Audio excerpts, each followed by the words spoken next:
We are live. Awesome. Good afternoon, everyone. I'm going to start the meeting this afternoon until David Nigro can join us and take over as chair. I'm going to go ahead and just call roll. Linda Bove. Present. Lynn Davison. Present. Mike Gordon. Here. Shelley Herbold. Present. Dean Howard.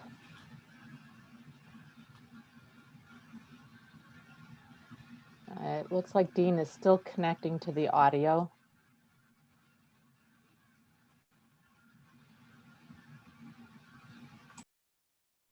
Dean, are you with us? I am now. My apologies, guys. I had a work-related call go a little bit over. So No worries.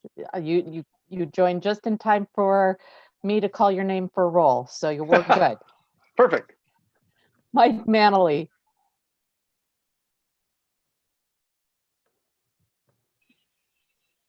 Present, sorry.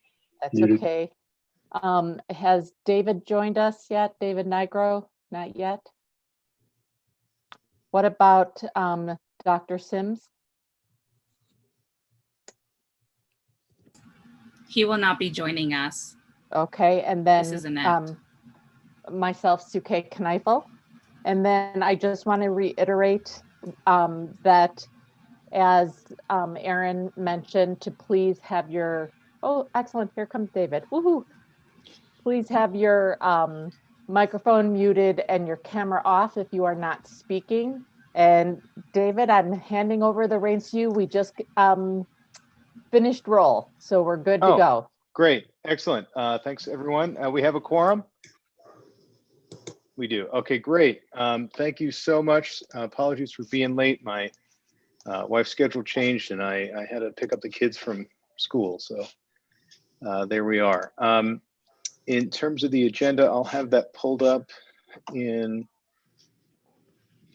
just a moment. And let's see.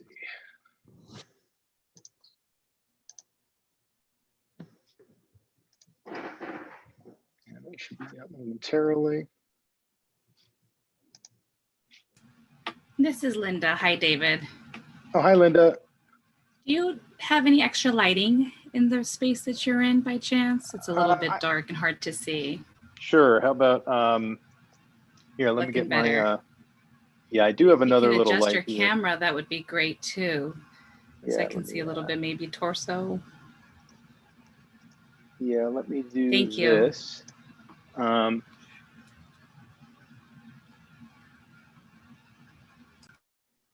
How's that? That better? That's good? Yes. Okay, great. Thank you, everyone. I guess we're on agenda item 1, call to order and roll call. So it looks like we've done that.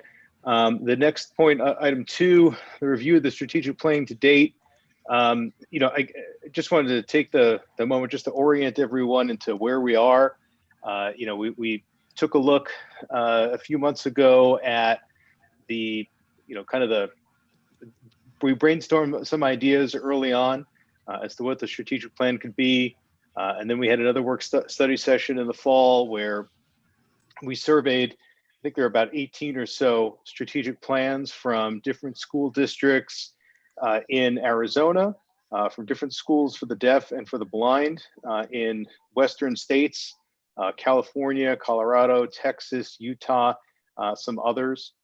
We looked at school districts in Maricopa County and Pima County and other areas in Arizona.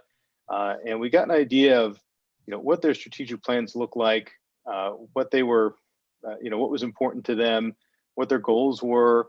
And from there, we went into the other work study session after that, where we took a look at what are our pillars, what we call them, what are our big tent poles. And we had some consensus on that. We've created that now.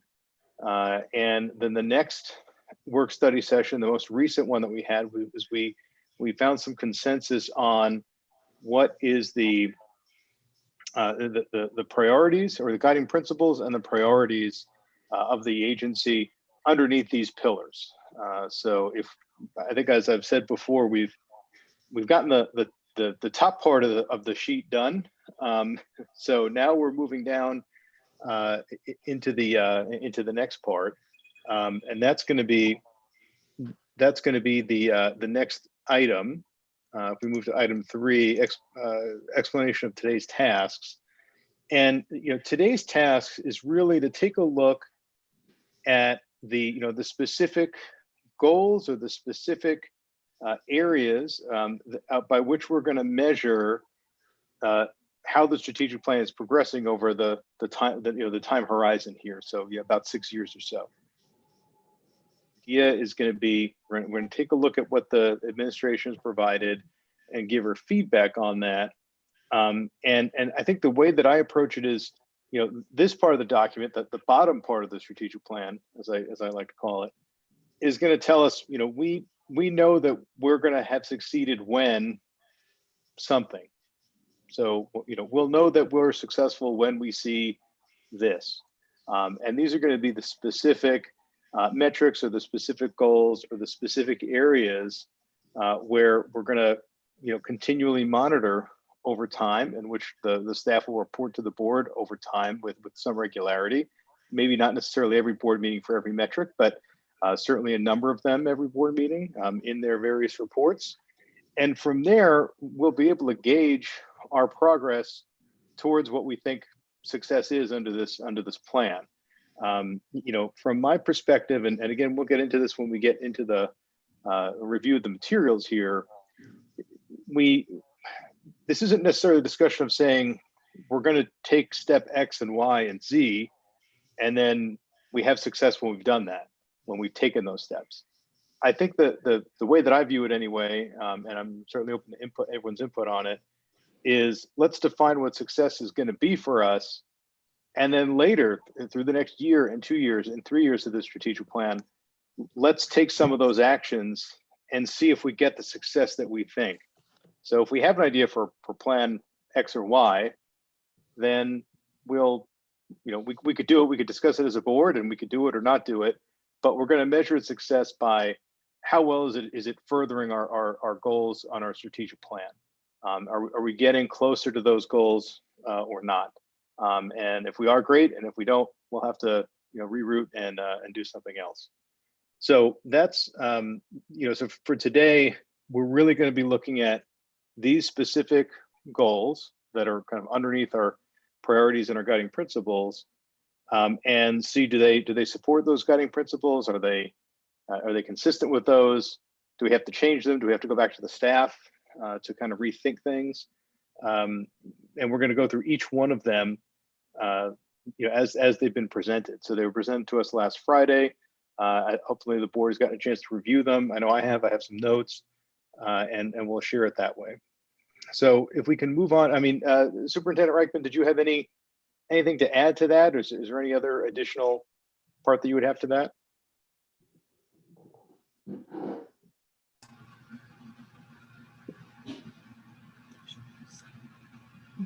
When looking at the 4 pillars,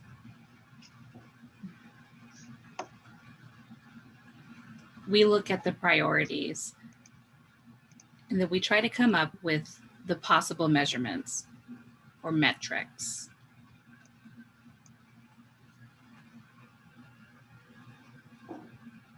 So when you're looking at the metrics, we want you to be thinking about what David just said. How are we measuring success? I've proposed many different ways of measuring success. And one kind of measurement is a performance measurement. So when you have a specific outcome or an output, so really looking at the numbers, quantifying the measurements of success. So that performance metric could have also efficiency measured. For example, the cost per student receiving an education in a year. So that's an efficiency metric. We can do it in that approach. We can also have a measurement that looks at the process. So the process that is occurring sometimes is not a straightforward measurement. But if the process does occur, you can reasonably assume that maybe we have met the priorities. We also have products, which means that we'll be publishing an annual report every year, and that is a product that is delivered. And again, it may not be a straight measurement of the priorities,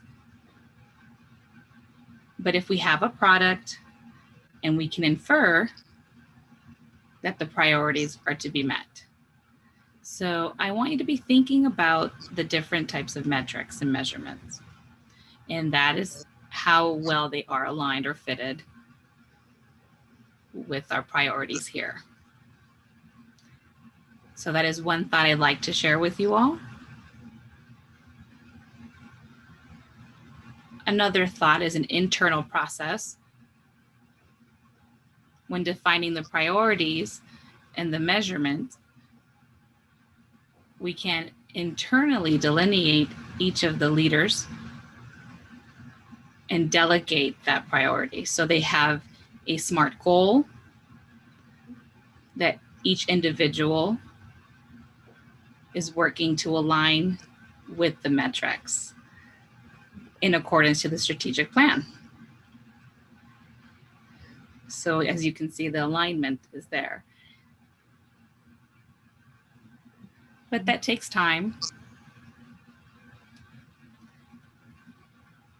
I just had a conversation with David Nigro about the process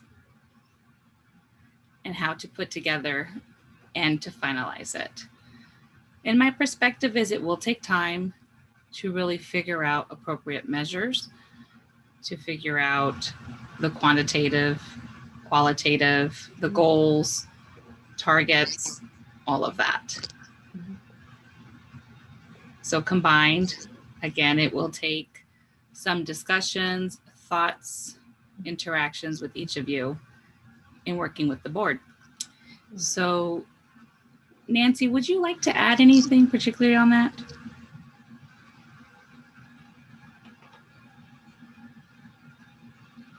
Right now, I believe that covers everything, Annette. It's a process that we will, and a journey that we'll work together on. And we want to have a product as a strategic plan as quickly as possible, but want it to be meaningful, measurable, and very strategic in our planning process.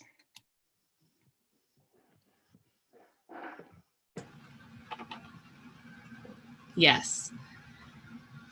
So we have the 4 pillars. Each pillar has one person taking responsibility for that specific pillar. I would be responsible for the first, which is communication and collaboration. And I will give a brief overview about that after I present. Then the second pillar will be followed by Dr. Kristen Rex, the assistant superintendent, and she will give you an overview of her metrics and her proposal. Third pillar is the superb organizational culture, which Anita Pyatt is here to present. She's our HR executive director. And the last is resource management, which will be given by Shayna Cooper.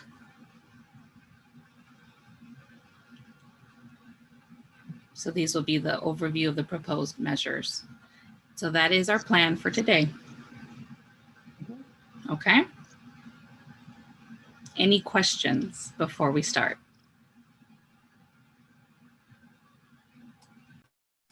Sounds great, Shelley here. Okay. Linda's saying yes. Oh, Annette. Hi, Annette. I do have a quick question. This looks good. I appreciate the organization of the information. In looking at pillar number 2, I do have a question. There are a lot of items to review.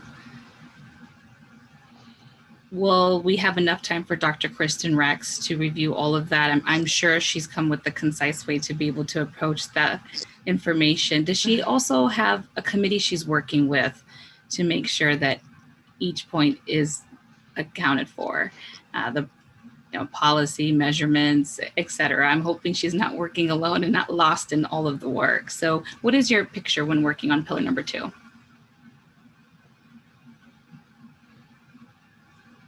Annette saying, yes, each pillar will have a committee assigned as well. I did not come up with the pillars exclusively. I spoke directly with the communication department. Kirsten Rex had her own committee she deliberated with and brainstormed ideas.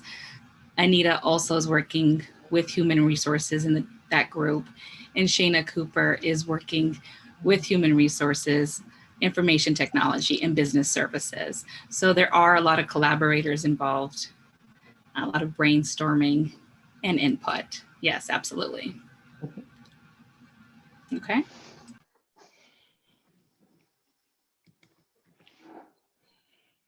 And this is Shelley.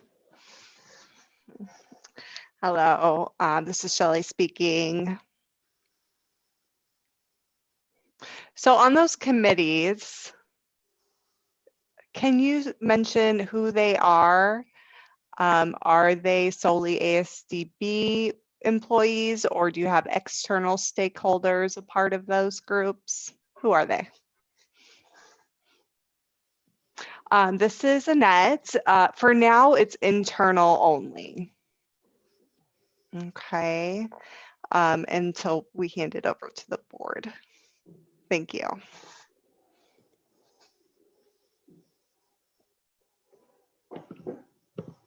Yep. Okay. All right, great. David?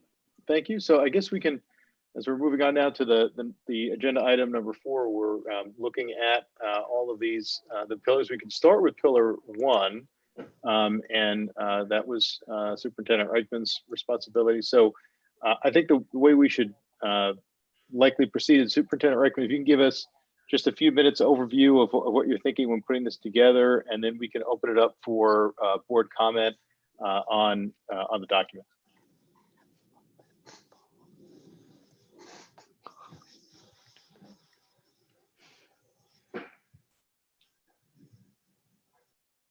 Okay.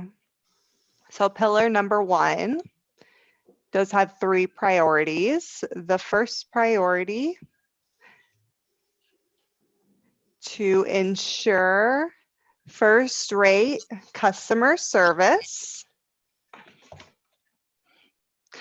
That one, I really had me thinking, how would we measure that first-rate customer service? So I did have several ideas. One idea would be to do a parent satisfaction survey. And we've already done that the last 3 or 4 years. We do an annual parent satisfaction survey that's sent out to the parents, and we can continue to do that. And we would include that information in our report to the board. So that's one idea.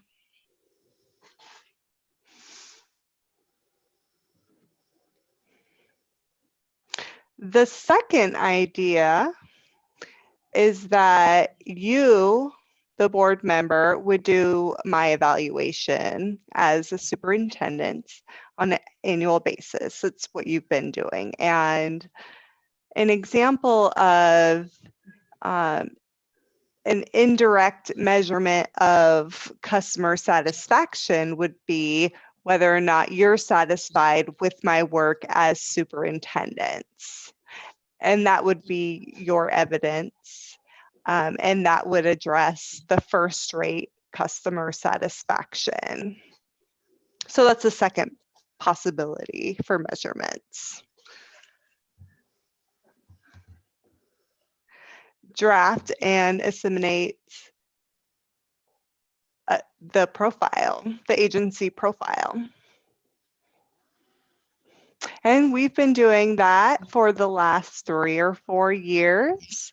During the recent January board meeting, that agency profile was presented to you all.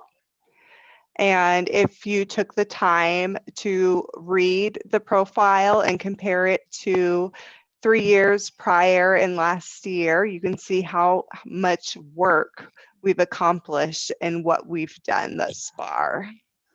So that is another indirect measurement of customer satisfaction. We have not developed an annual report, and that it would be different from the agency profile, but that could be another way of communicating with you all.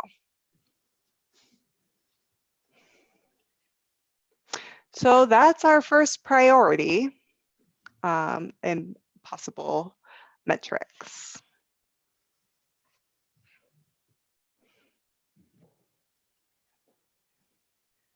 And priority number 2 is to build capacity with school districts. Now, how do we measure that? Our communication and satisfaction with school districts.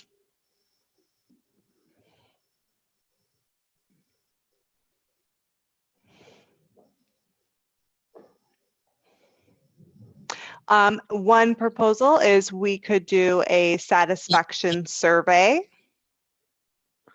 And we have been doing that with special education directors. We send surveys out every year to ask for their satisfaction regarding our services provided to their students. So that is one system of metrics that we can report to you as the board. The second measurement is the output metrics. And that just simply says that we will commit to attending the Arizona Council on Administrative Special Education, or CASE, C-A-S-E, that we would be there and participate in their meetings and discussions.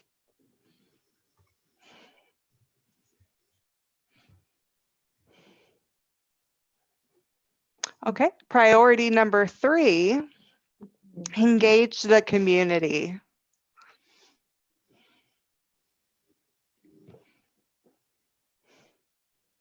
One possible idea, and we've been doing this internally all along, but we don't report it to the board. We do a Facebook and web page analysis, where we look at how many people look on our Facebook page, how many people look at our websites, and we can do an analysis of how much time they're spending there on our social media sites.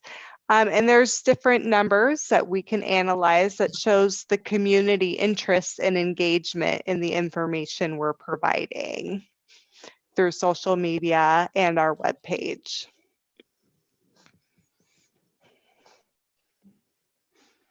The second is to establish a parent advisement group. Now, we had recently established that, and we are committed to doing that every 6 months. So twice a year, we will be meeting with a parent advisory group, and we can report that information back to the board as to what feedback we've received from that group. And the third is to do an agency newsletter for both internal stakeholders for ASDB and our external stakeholders who have interest in ASDB. We recently published our first newsletter just last week and sent that out. and we've started that process. And that's something we'd like to do on a quarterly basis. So again, that's a product that we can show to the board as far as our efforts to engage the community. Okay, so that's my part as far as Pillar 1 goes. Any questions about that from the board members? Any input? This is Shelley Herbold. Yes, Shelley. Shelley saying hello. I do have 4 questions, so please bear with me. The first question. So those proposed metrics, we don't have to choose one or the other. We can have multiple put together, correct? And that's saying, yes, correct. You can have multiple metrics for each. My suggestion would be to limit it perhaps 2, maybe 4 to each priority, because if you have too many sources of measurement, it becomes tricky to collect that data. So yeah, picking one priority with just a few metrics is fine. My second question. So let's say it's not measurable. Is that something that would be addressed later after you select the metrics and you figure out the percentages and the data? I'm not really sure what the process is with that. Some measurements, some of the metrics can be measurable and you can collect data, you can collect numbers. Whereas some metrics you may not be able to collect numbers per se. Instead, we would have a product such as the annual report, and that would be satisfactory in place of the metrics or measurements. Okay, this is Shelley. Under priority 1, customer service. Is that applicable to all people, parents, students, staff, stakeholders, everyone? That is correct. Okay, and the reason I'm asking is, I don't know, it seems limited to only parent surveys and the board's evaluation on how you're doing. We're not including additional stakeholders, and that's just something that I would like to think about. So that's just another thought. And so now my last question, under priority 3, which talks about the website and Facebook. I want to say that not everybody has Facebook or access to the websites. So that's something to consider.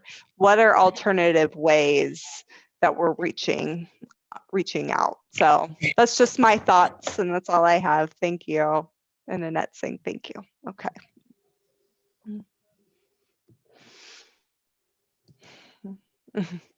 Okay. Who's managing the turn taking and the questions, Linda's saying? Who's next? I'm trying to let the conversation flow as naturally as we can on Zoom. I know, Linda, you are probably next. You had your camera open the next, and then Lynn, and then Mike, and then Suke is open as well. So there's that's loosely how we're going, but. Okay, great. Yeah, just trying to be considerate of the interpreter, making sure that we're not overlapping each other. It gets harder to keep track of the conversation. So especially on Zoom, we want to honor turn taking. So just be aware of that, mindful of that. Now, I do want to follow up. Shelley had some good questions when she spoke to social media and accessing the websites.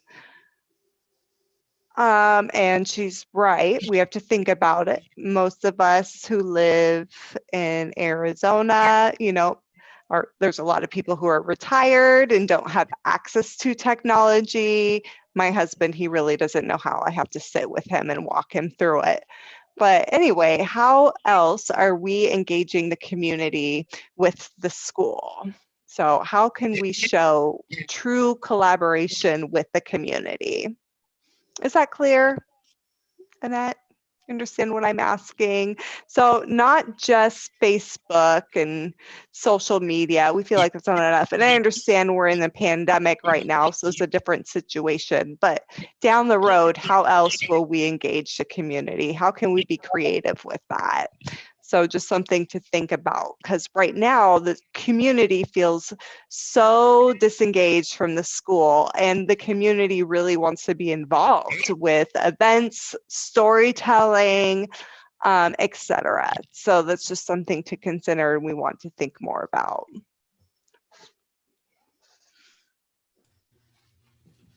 To be honest, I'm not sure. That's something I have to think about. Melinda, yes, that's just something to put out there. Thank you. Okay, my turn. I'd like to piggyback on Shelley when she was talking about customer service and who was included in that. We talked about parents, the parent satisfaction, the superintendent, and then you said that also Shelley, was brought up the community, but also staff. Are we going to have a way to find out how they're feeling about how things are going? First question. And this second question is, who is included on the parent advisory committee? Okay, to address the first question, in regards to staff, we do have staff internal surveys. So if you would like that report given to the board in one measurement, we can certainly do that. We paused the surveys because of COVID last year, but we are returning to doing that. So this will be my third year in delivering services. So last year we did not offer that, but this year we are restarting that and we're doing it this year. To answer your second question, who is on the parent advisory committee? We have 10 parents, some that represent the schools, some that represent the regional cooperatives, and a few early learning program families. I don't have the exact list of names at the moment, but I can send that to you. I just wanted to make sure we have a cross section across the agency and it's not just brick and mortar or. Right, absolutely, I agree. And with the staff surveys, yeah, I personally would like to see those and the results. Just, some thoughts I've had recently when we get the reports from all the different groups, from Courtney and from Kelly and from early learning and whatever, and all the co-ops. We always hear all the wonderful glowing things that they want us to hear. And I so want to hear all those wonderful things, but I also want to know what they're struggling with too, because I feel that we as a board, that's what we're here for, is to help fix those things or help support those things. But if we know what the needs are as well as what is working well, I'd like to see a little bit of that, if that makes sense to anybody. Yes, it does make sense. Thank you.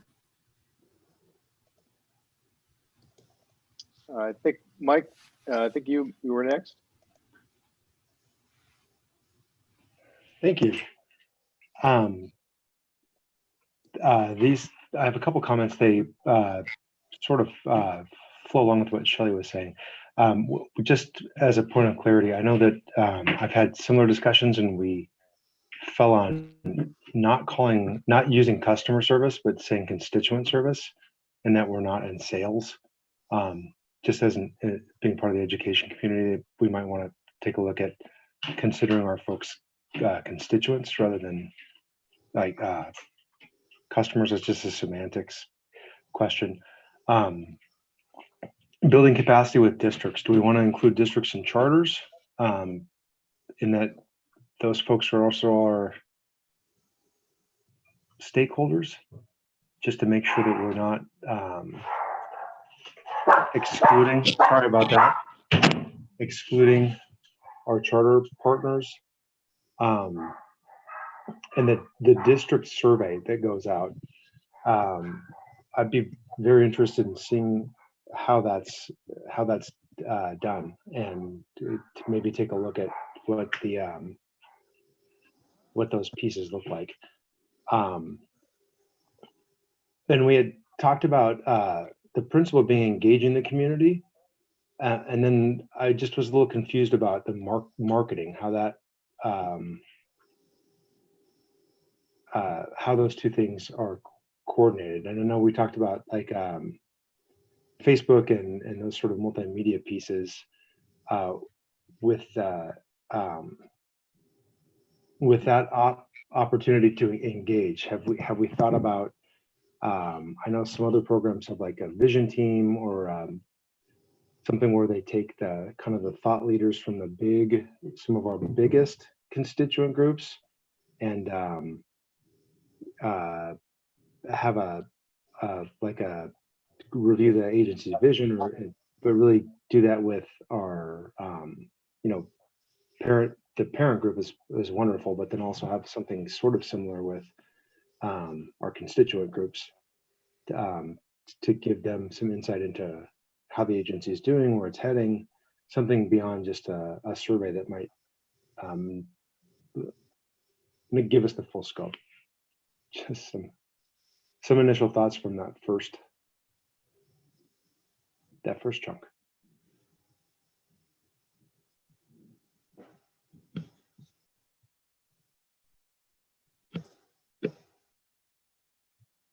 So Mike, what you're suggesting that we do is for better engagement of the community in terms of that. Right, and I think our constituents are part of the community. So not to completely parse those two out, but yeah,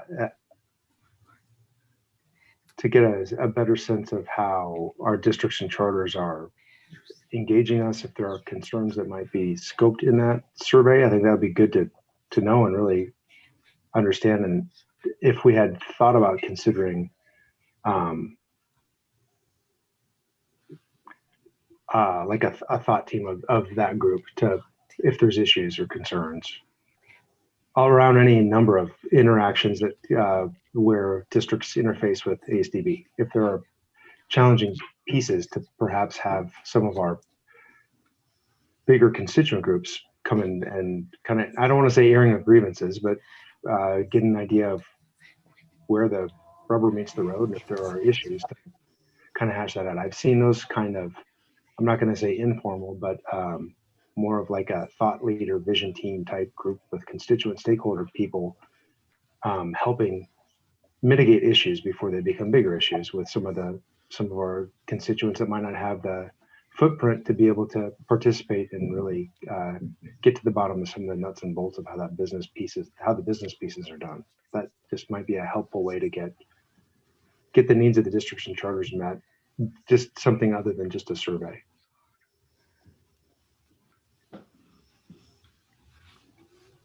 And so are you meaning an advisory group?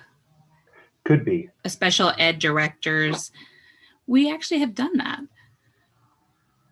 It's a mixed results. Yeah. So if we could do that better, I'm definitely open to figuring out how we can do that.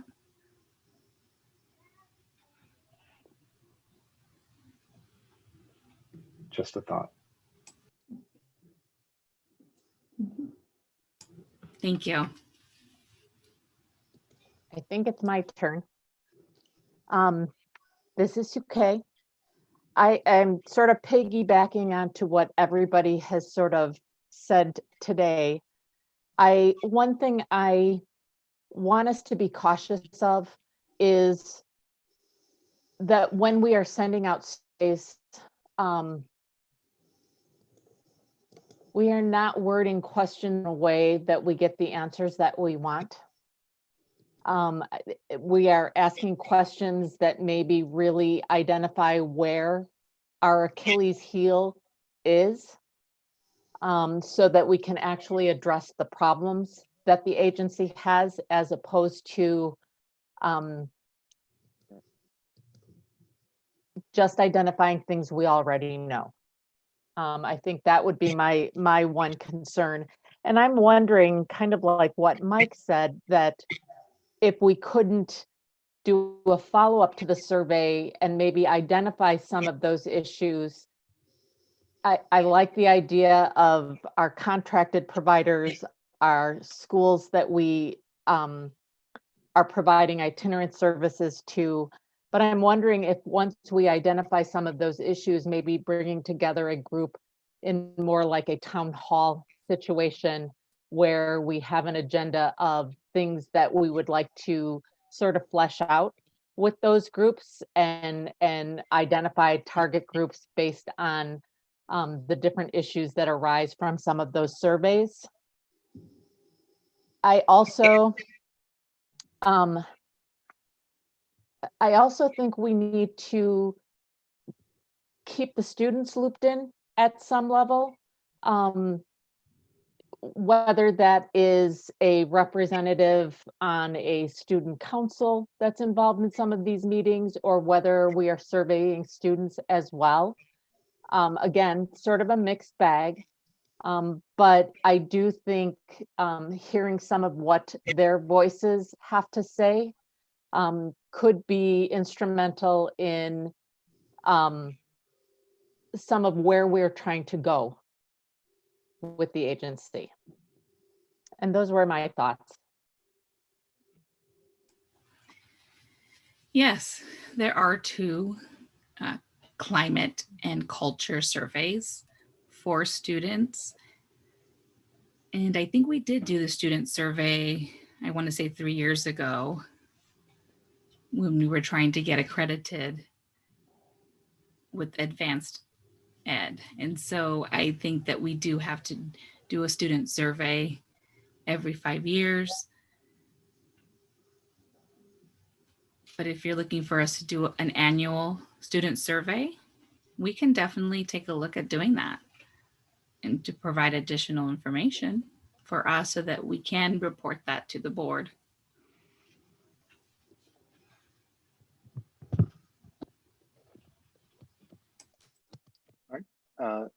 Thank you. Mike, do you want to go and then I'll speak? Yeah, I'll be real quick though, I think. Oh, sure. I think the obviously customer service and community engagement are important facets of any well-run organization.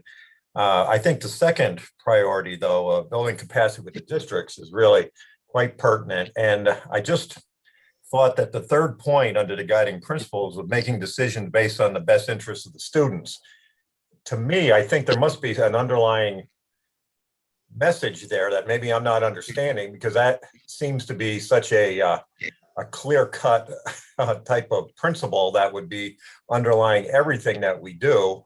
Why that would be listed as a guiding principle, or what am I missing in that? Because I think somehow between the relationship between school district and ASDB, for that to be included, there must be something that maybe is underlying there.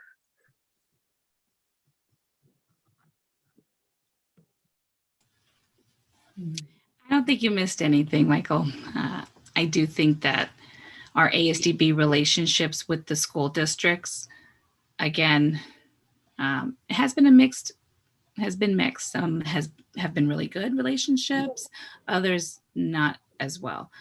And for us to really focus on the school districts to develop the best relationships with them, to be able to provide the best education and support for the students. And so I think it's a very worthwhile priority.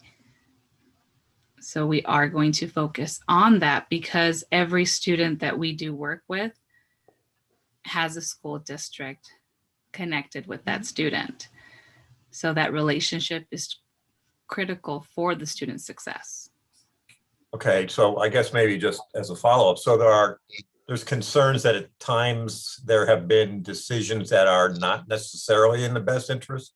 I mean, that's what I think that's what I was getting at. It seems like an interesting point to present, meaning that maybe for whatever reason, the relationship between school and ASDB, the district, that maybe there was that relationship was not as collaborative as it should be, I suppose, for that to be included. I just find that to be an interesting principle to talk about the well-being of the student. So I might be just thinking out loud here too.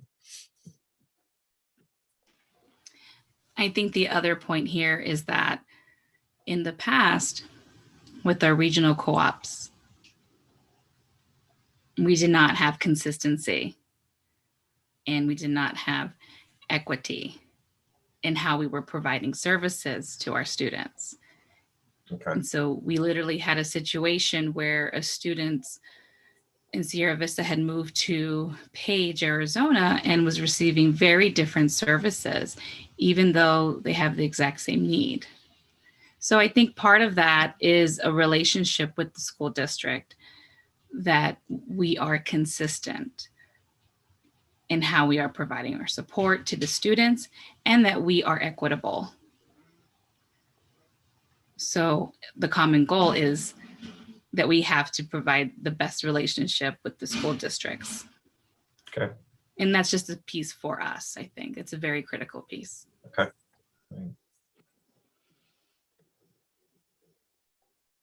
All right. Thank you, Mike. Did anyone else, I'm going to speak, but did anyone else have anything else to say? I think we've all had a turn except for Dean. Yep, I'm good. This is Okay. Dean. I'm fine. Okay, great. So I think, and thanks for all the comments here. I think from my perspective, as I mentioned earlier in the call, I see a lot of actions to take here in Pillar 1, and I see it in the other pillars as well. Some of the items are things that we already do. So we already complete the superintendent evaluation every year. Some of them are things that we have to do by law, like develop and disseminate an annual report. We have to send a report to the governor's office every year. That's just something that we're required to do. But the way that I like to think of this is some measurements of what we think success would look like.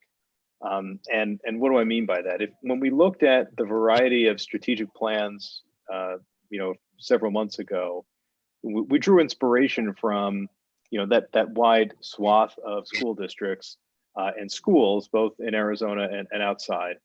And we kind of, carved together the work we've accomplished so far from that. But the one school that I think does the metrics really well and better than anyone else that at least that we've looked at is the Texas School for the Blind. And if you guys will recall that strategic plan, you can go look at the September 24th board meeting, and their plan is up there in the agenda along with the others. And what they do just perfectly, I think, is define what these metrics are going to be. There's the metric. There's a short definition of it. There's it's the description of its purpose and importance. Why do we care about this thing? There's a description of the source and the collection of data. How are we collecting this data? Where is it coming from? There's a method of calculation. What's our methodology for synthesizing this data, for aggregating it, for creating this metric and producing it and tracking it over time? And then what are the data limitations? What are the limitations on this data? This metric isn't going to tell us everything, right? We can't use it to infer anything and everything, but what's the limitation about this? And using that rubric for some of these questions, I think would be helpful for us in this pillar and in the others, because it defines, it kind of defines our success, or defines our path in that type of way, without, it's agnostic to whether we take certain steps or not. So we're always going to take the steps that are required by law, and we're going to do a lot of the things that we kind of have always done, like the superintendent evaluation. And we might take any one of the steps that are on this pillar one now in some form or another. But the question is, how do we know if it's working? I mean, it's if we do the step, I don't think that's enough to really say that we're furthering the agency, forward. I think we need more than that. I think we need a way to measure some of these, the progress on the guiding principles, and we need to do it in that way to define what are we looking at, why, how we're getting that data, how we're calculating it, and what's the limitation on that data. So, just as an example, in the TSB, one of the TSB metrics is percent of families agreeing that there was a positive change for the student, staff, or family as a result of the school consultation. So, there they talk about, this is the measure. The measure addresses the question as to whether the services of the outreach actually make a positive difference. They talk about how they're collecting it with a satisfaction survey on a 2-point scale, yes or no, and then they calculate it. There's some other survey calculations on percent of families, professionals, and paraprofessionals rating is very satisfactory, above the effectiveness of school consultation workshops. They're collecting a survey on a 1 to 5 scale, and they're going to have they want to collect that, and then later the board can set a goal. I want 95% rating us a 4 or 5. If 5 is the best. But the idea is that we're going to be capturing that and tracking that, gathering some baseline data in the early part of the plan, and then tracking growth in the later part of the plan. Now, how we make, if we were to adopt something like this, how we get there is really up to the staff and the leadership. If we look over to pillar 1, how do we, it's not just do an agency report, but if we conduct a satisfaction survey amongst constituents, as the board has discussed, what are the specific things that we'll be looking for there? We might have 10 or 20 questions on this, but what are the 2 or 3 big ones that we can put together in a metric to say, this is what we really want? We want overall satisfaction. We want to, for parents, we want to make sure that we want a feeling that their child is progressing.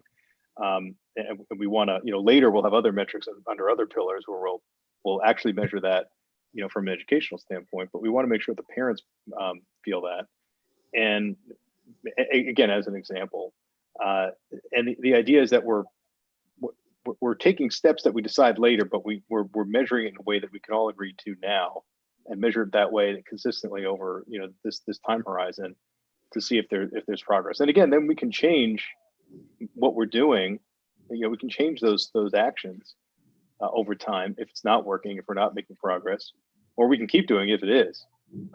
But the idea is that we're measuring the same thing in the same way on a regular basis, so we can have I'm not saying that we need to build a dashboard, but it's something similar to that the board can see on a regular basis that we're doing well. So that's, from my perspective, I think a lot of these need to be kind of phrased in that way, and I want to get the board's opinion on that as to whether or not that's a better way to rephrase it. I do have some comments on these specific items because I think we may be taking these actions anyway. I mean, again, this pillar and a lot of the other pillars have a lot of good ideas in them, but I want to get the board's input on that. If they think if we adopt that other methodology and approach it a little bit differently, if that would be helpful.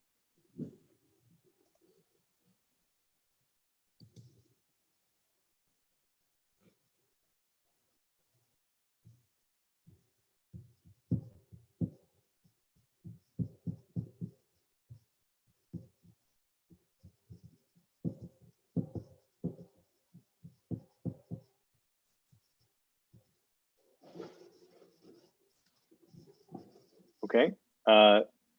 So that's in terms of these specifics of this, if we look at the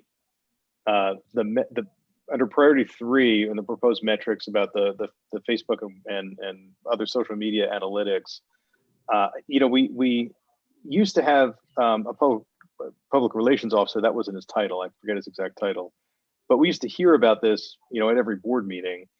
And I know that we still do this, as Superintendent Reichman had mentioned. We still, you know, measure those things. But if there's a way that we can kind of go a little bit deeper on that, I mean, there are ways to see who's clicking on emails, right, through Constant Contact and other providers, or similar providers. There's ways to determine how many impressions that we're getting from all across social media. I mean, there's not just Facebook now. There's, you know, a million other things, other ways to engage electronically, and that is how, you know, primarily these days schools are communicating with parents and with students. That if we can get a better, I guess, more sophisticated way to measure how we're doing in, you know, in those areas, and how we can do that with analytics would be helpful to see how the agency is engaging with the community. Annette, do you agree, or do you have any comment on that? Yes, we definitely can do that. Absolutely. We can use Facebook analytics and other social media platforms as well. I do know that Linda Bowe, she recently stated that, you know, not anyone's using Facebook or the website to look for information. So we'll have to look at other types of metrics to look at getting those student engagement with us. If you have a more specific metrics for data collection, the quantifiable information, I'm happy to do that. Hand it back to you. Okay, great.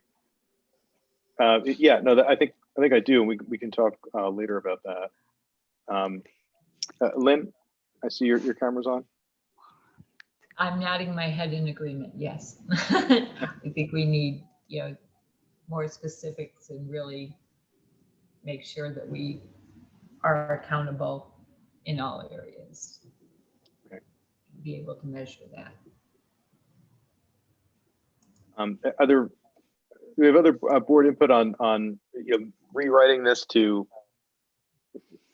really look at you know, specific metrics that we can repeat, you know, over and over and over again over time, so that we're measuring outcomes the same way and consistently, as opposed to, you know, having this list of items that we either, you know, are doing or we're going to continue to do, or items that are going to be new initiatives.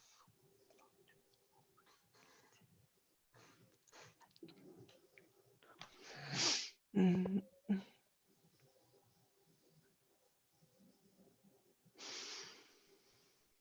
Okay.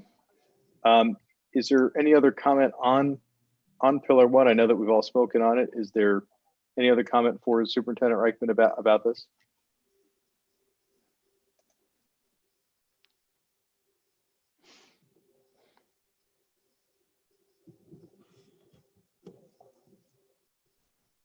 This is Annette. I think we're ready to move on to pillar number 2. Okay. Can we have Dr. Rex present on pillar number 2? Okay. Good afternoon. I have the pleasure of leading pillar number 2, outstanding student development. And in that category, there are 3 priorities: early learning acquisition, high academic achievement, and social emotional learning. What we did was we met with directors, principals, and members from the ODD team to share different samples of what makes a good priority. And we developed from that a brainstorming session, and we gave a lot of information. And I know some of it means absolutely nothing to you, and that's okay. because what this is a first blush of what is currently happening somewhere in our agency to help create metrics so we can give you information as a board as evidenced by, to the best of our ability, to let you know how our students are doing. So we've had one meeting and we discussed each priority and we went through the principles, and we found that we had many resources, we have many assessments, we use many guides, protocols to try to fit in one of the principles. I understand this is a lot of information, but I want you to know that we wanted to take everything that's already happening and we want to put it into some type of manageable chunk. I think I'll start with a priority and go through it, and you can give any feedback. Nancy's taking notes, so I don't need to respond, or, you know, if you want a clarification, Nancy will take that note. But I will start with the first pillar, which is the early learning acquisition. And within that section, there are guiding principles of documented growth of student ensuring continuous improvement. And we put what the itinerants are currently doing, what the ELP is currently doing. And the schools kind of took a step back because ELP is growing and becoming a birth to 5 program. Although preschools are on our campuses, it is actually under the ELP house. So we have the last guiding principle is resources to parents for priority 1. And we put in what we are currently doing, what we feel is something that we can give you a measurable metric as evidenced by. And we look forward to taking these and breaking these down into a manageable chunk to see where we're consistent, to see where we're not consistent, and to figure out a way to bridge so we can be giving the service in a statewide format that's consistent. So if there's any comments for priority 1, I think Nancy's got her pencil ready and we can give some feedback.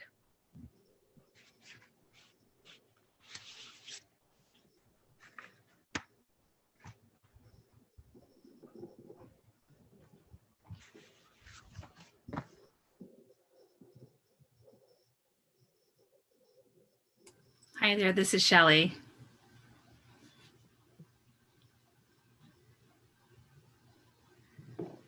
You know, I think this is one of the most important priorities for our deaf and hard of hearing children. Absolutely, developing language. And I think you've already started documenting with the early learning program, 0 to 3, 0 to 5 program. So that's already started, correct? Okay, that's great. I'm definitely looking forward to those numbers, to those metrics later. And so that way we can collect all the information and the data consistently. But thank you.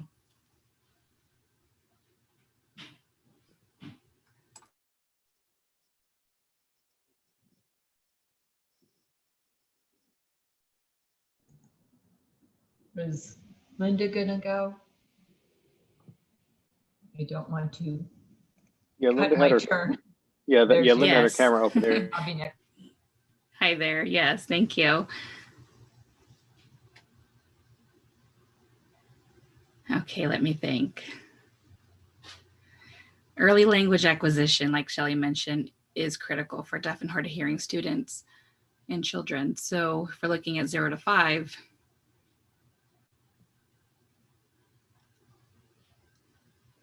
you're right. I haven't seen any actual documentation or numbers. And so I'm trying to picture my concerns, and maybe they might not be concerns pending the numbers. And I'd like to see what the school districts are providing and how we are measuring the work that they are providing in partnership with us. How are we keeping that accountability across the board?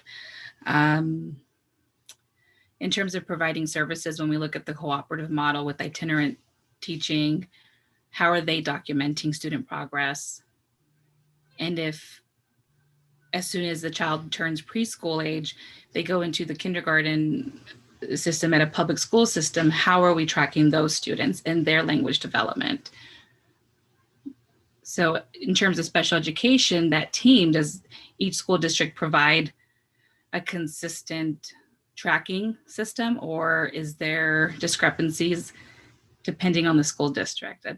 It's a large worry of mine, because we're starting with our itty bitties and we want to catch them as young as possible. And as we all know, the critical age for learning language, that window closes as they get older. So who is being held accountable? And I'm sure they're pointing the finger at us while we're pointing the finger at them. So I think having an important metric or measurement to start that dialogue as how we can improve documentation and tracking and making it a team effort. And if they're needing support, they can reach out just as much as we can reach out to them. So I think if we look at the needs of deaf and hard of hearing students in a mainstream setting versus the students on a campus versus early learning program, it's a large concern of mine, and just putting that out there. Thank you.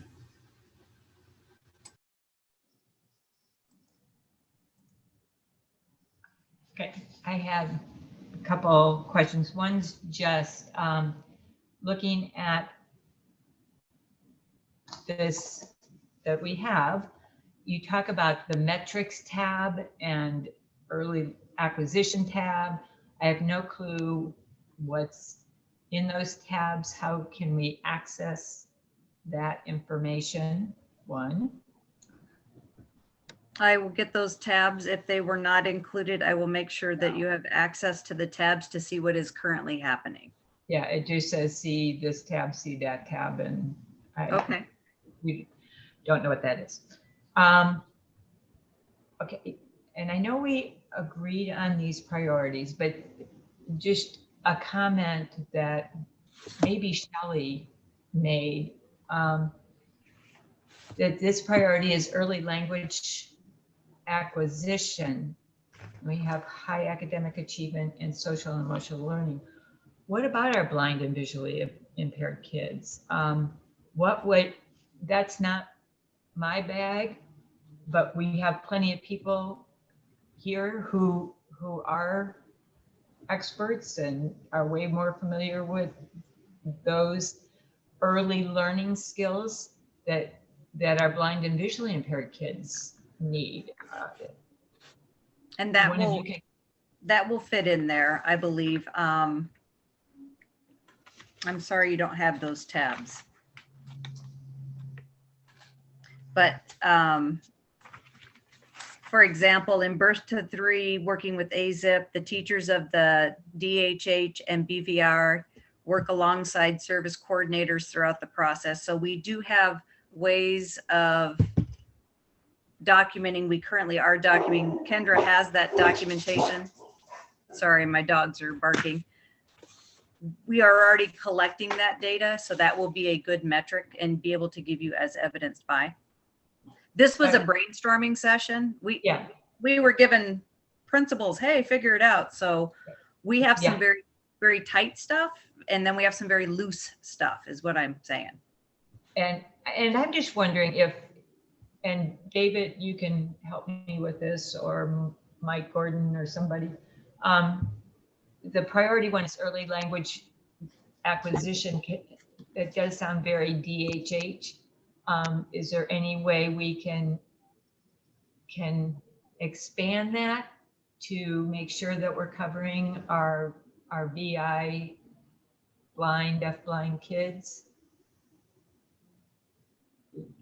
I just think we need to be all encompassing. I know we often focus on the DHH, but I don't know, maybe it's no big deal, but it was just something I was thinking. Yeah, no, there are certainly different goals, Lynn, in terms of, blind visually impaired children in the 0-3 program. A lot of it is, tactile based and getting used to different tactile fields, and depending if they have a degree of vision or not, or what their vision is, maneuvering in high contrast environments, or we're seeing high contrast shapes and things like that. Those are all things that we work with the infants among others. So I'd expect to see that or something similar to that as well. But other questions for Dr. Rex?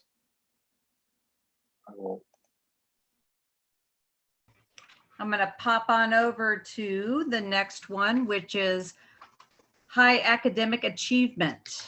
And when I came on to the staff in 2016, we began that school improvement process, which had just begun. And being able to be in the school improvement process and being able to have those grants really gave us the opportunity to learn that schools should have a tracking system of interim and ultimate outcomes related to high academic achievement as well as social and emotional learning.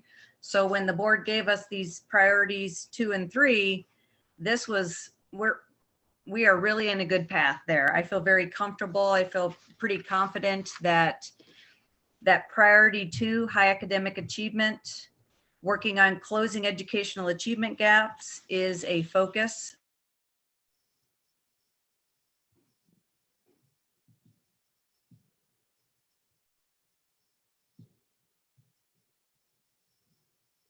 I think you're still on mute, Dr. Rex. I'm so sorry. It was so good. I apologize. My dogs keep barking, and I feel like they heard Mike Manley's dog and they want to play with his dog or something. So I keep giving them the hairy eyeball to stop. Priority 2, high academic achievement. This is something that when I came to ASDB, we got the opportunity through the school improvement grants, through focusing our 2 brick and mortar schools, but also the co-ops and the early learning program. We really learned a lot through those grants on how to track interim progress and shoot for ultimate outcomes and have very specific and strategic priorities. I feel we're in a good place as we start down this path. We are focusing on high academic achievement as well as the social emotional learning piece. We have 3 guiding principles of closing the educational achievement gap, rigorous instruction, as well as ensuring continuous improvement. Our schools have definitely years of data, MAP data, Galileo testing. We have information that we are not only gathering the data, we are taking the time to disseminate it and help infuse research-based best practices to grow. And our teachers are growing as well as our students are growing. So our school metrics, we have quite a few things. We won't have the AZ merit anymore, but we have a lot of metrics that I hope that we have included that will help be as evidenced by to share with the board for this category and this priority.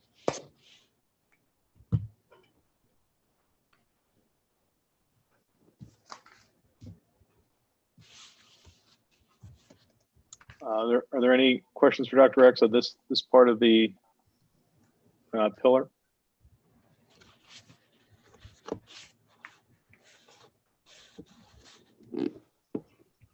Dr. Rex, this is Mike Manley. Just a quick question. It had mentioned formative assessments. Are we currently doing common formative assessments across grade levels? Is that something we can tap? We do.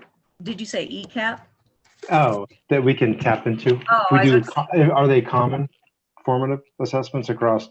Our Galileo. Yeah, okay, Galileo. Yes, our MAP testing, our Galileo is at ASDB Tucson. We have our BCG, which is our bilingual. And we're growing and we're developing more, but yes, we have progress updates. I think we're in a better spot now than we were 2-3 years ago. Sure. We are starting to have our school level SMART goals and our teacher goals aligning to those kind of goals. It's all kind of coming together as we're in year 4, I guess, is what I'm trying to say. I'm sorry, maybe my question was poorly asked. Are the third graders in Tucson taking the same common formative as they are in Phoenix? Yes, they are similar. Okay. Yeah, they are So- on the same, they're same, sorry.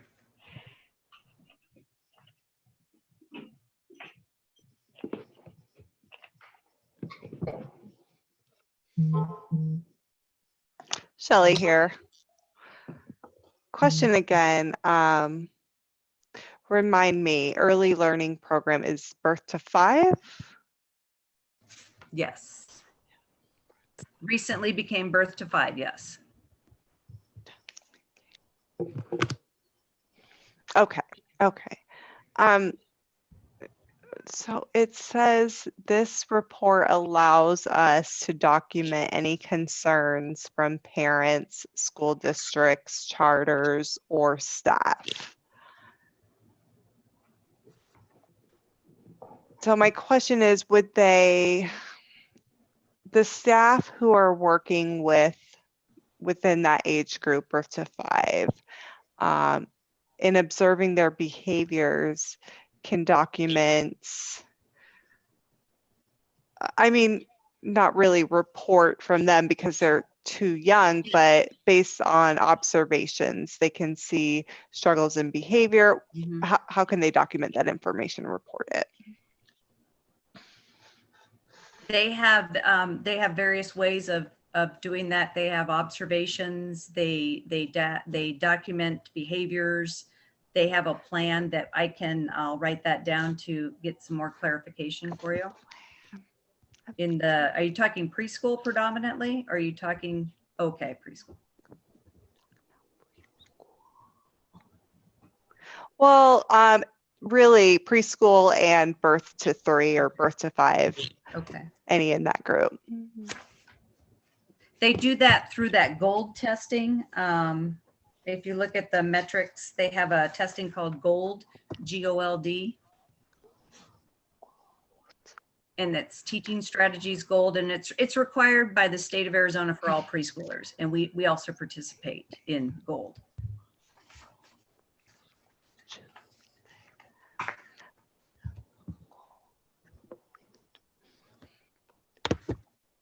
Okay. So I'm curious to know what the metrics looks like. What does that assessment look like? Is that information you can bring to us next time, or? I can have Kendra share a piece of that. It basically documents a child's progress across quite a few educational developmental domains. So they have set domains, and then they do the assessment and plug that information in. I can get you more information on GOLD though. I'll have Kendra put it in her report.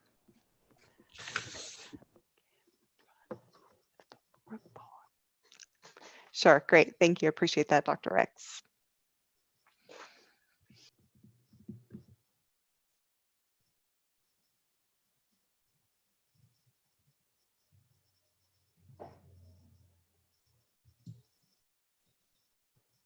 Lynn, sorry. Okay, this is priority 2, correct? Yes. Okay. Watch out. Just a question. I'm looking at this and I see high academic achievement. We have our itinerant regions metrics, our ELP metrics. Where are our schools metrics? On the second page, the school metrics. Oh, that on the bottom, that little bit? That's, Okay. yeah. That's the specific things that they use to measure. Thank you. I didn't see it in the column, so. Did I mention this was a rough draft and we did a big brainstorming session and we were getting a lot of information?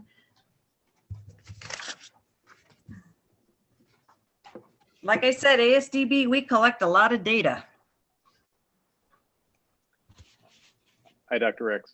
I think from, further to my comments on pillar 1, if we could kind of rephrase this as you're, going through this to the next draft, to have describe the specific metric that you're proposing, why it's important, how we're calculating it, how we're collecting it, how we're calculating it, and what the limitation of that is, I think that would be really helpful. So if we talk about these, again, the assessments that Mike Manley just mentioned, if we can talk about what the, with more precision, how we're collecting that, where we're collecting that from, and how we're calculating that, I think that would be helpful. And again, if you look at that TSB document, you can see their outcome measures, and they have, again, they have really good outcome measures. I think, they're looking at measuring in an assessment for every item in the core and expanded core curriculum for blind and visually impaired students. And what they're doing there is saying that there's going to be they want a percentage of students achieving a score 2.0 or higher on that particular assessment. Okay. And then they describe how they're achieving it. The same, they do something similar. There's several of them, as you can see, but if we can do it in that type of format, I think that'll be helpful, because then we'll be measuring that metric the same way every time. And how we improve that is, again, up to the staff, up to the agency. That's what we'll adjust over time. But we want to make sure that we're capturing with some precision what we're collecting.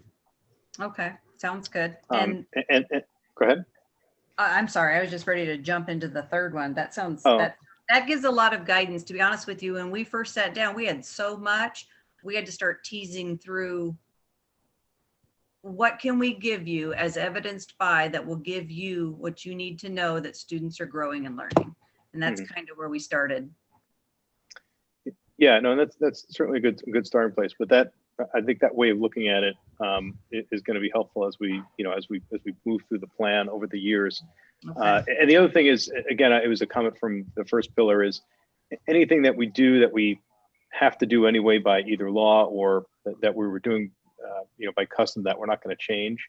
Mm-hmm. We probably want to leave from that. So I think that on one of these, there's a review of IFSPs and doing some audits in the early learning program, which we kind of do anyway, right? I mean, we always have to be sure that we're in compliance with the IFSP. We're always auditing to make sure that we're delivering the services that we're obligated to deliver. So, from that, I don't necessarily think that's a helpful metric, other than whether or not we complied with it or not. I mean, we do have to keep track of that for compliance purposes, but for growth purposes and enhancing the efficacy of the agency, I just, we should be doing that already, I guess. Right. And we might find as we start going through this, that the way we're collecting the data or the system we're using, we're going to have to really look at do a deep dive into that too. So this has been a good process, that's for sure. My final priority is social and emotional learning. And it has the guiding principles of online resources for stakeholders, developing proficiency in expanded Common Core, and developing critical and creative thinking skills. And that is an area that we are just starting to evolve into.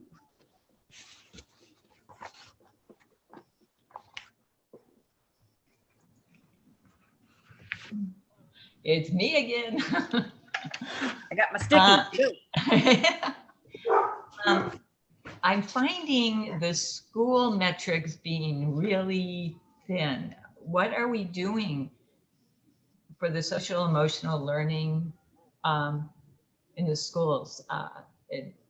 They need it. It's critical. But there's not a lot on here, and there's nothing on the bottom. I looked.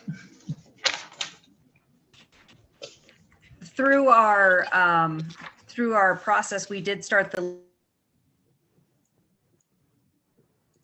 You're mute again, Kristen. Kristen. Sorry about that. We have Love and Logic as well as the Leader in Me. We have that type of data that we can share, which was started as part of the school improvement process. But then we've also started to work on that mindfulness, because we're living in a very strange time, and working on that and making sure that we have the counseling support and that type of interaction. We can probably keep data of visits, but not go too deep, but that way you can know that students are receiving certain things and certain components to support their social and emotional well-being. we definitely have that kind of information we can add.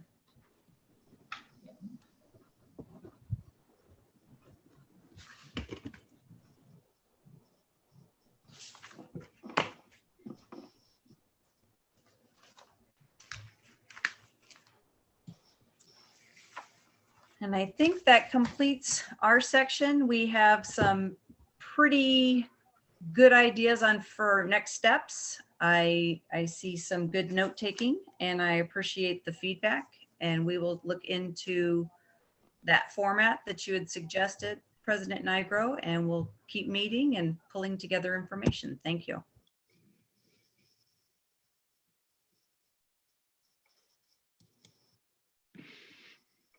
All right. Thank you, Dr. Rex. All right. So for pillar 3, the effective resource man, I believe that's Ms. Cooper. I'm sorry, that's 4. Let me get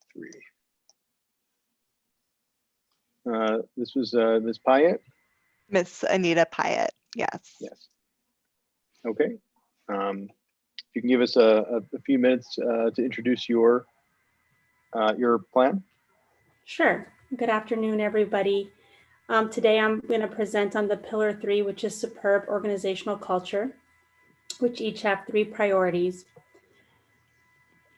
In looking over the priorities that we had, you'll see that, as Board President Nigro pointed out and Superintendent Reichman, there is not quantitative metrics right now. We will have some once we've developed and implemented the systems to capture information. And so we were looking at this from a standpoint of creating a foundation or a starting point, as some systems may not be in place in order to capture it. The data that we want to capture will be used to figure out what it is that's working, what needs improvement, what changes in the programs can be made to achieve the improved rating or a ranking based on the previous data sets. And so I will briefly describe each priority and give you time to provide feedback. Priority 1, which was advance a climate of continuous improvement. And those guiding principles included the ongoing of professional development, using that data to make driven decision making in that process, continuously improving our job performance. And so in looking at that, we're proposing that we have to create a system to capture the professional development for all staff members. Is it effective? Are we ensuring that we are evaluating that particular development or professional development activity by a survey? And what is the outcome? What is the cost in the implementation? We also wanted to capture how we are promoting continuous improvement, our staff having the opportunities to improve and to attend professional development, and make decisions and suggestions for improvement as we go through those. We also want to develop a system to collect performance evaluations for staff members and analyze that data. Currently, right now, we are collecting it, but we aren't collecting the analytics inside the performance evaluation system. So I will open it up to any questions or feedback regarding priority 1.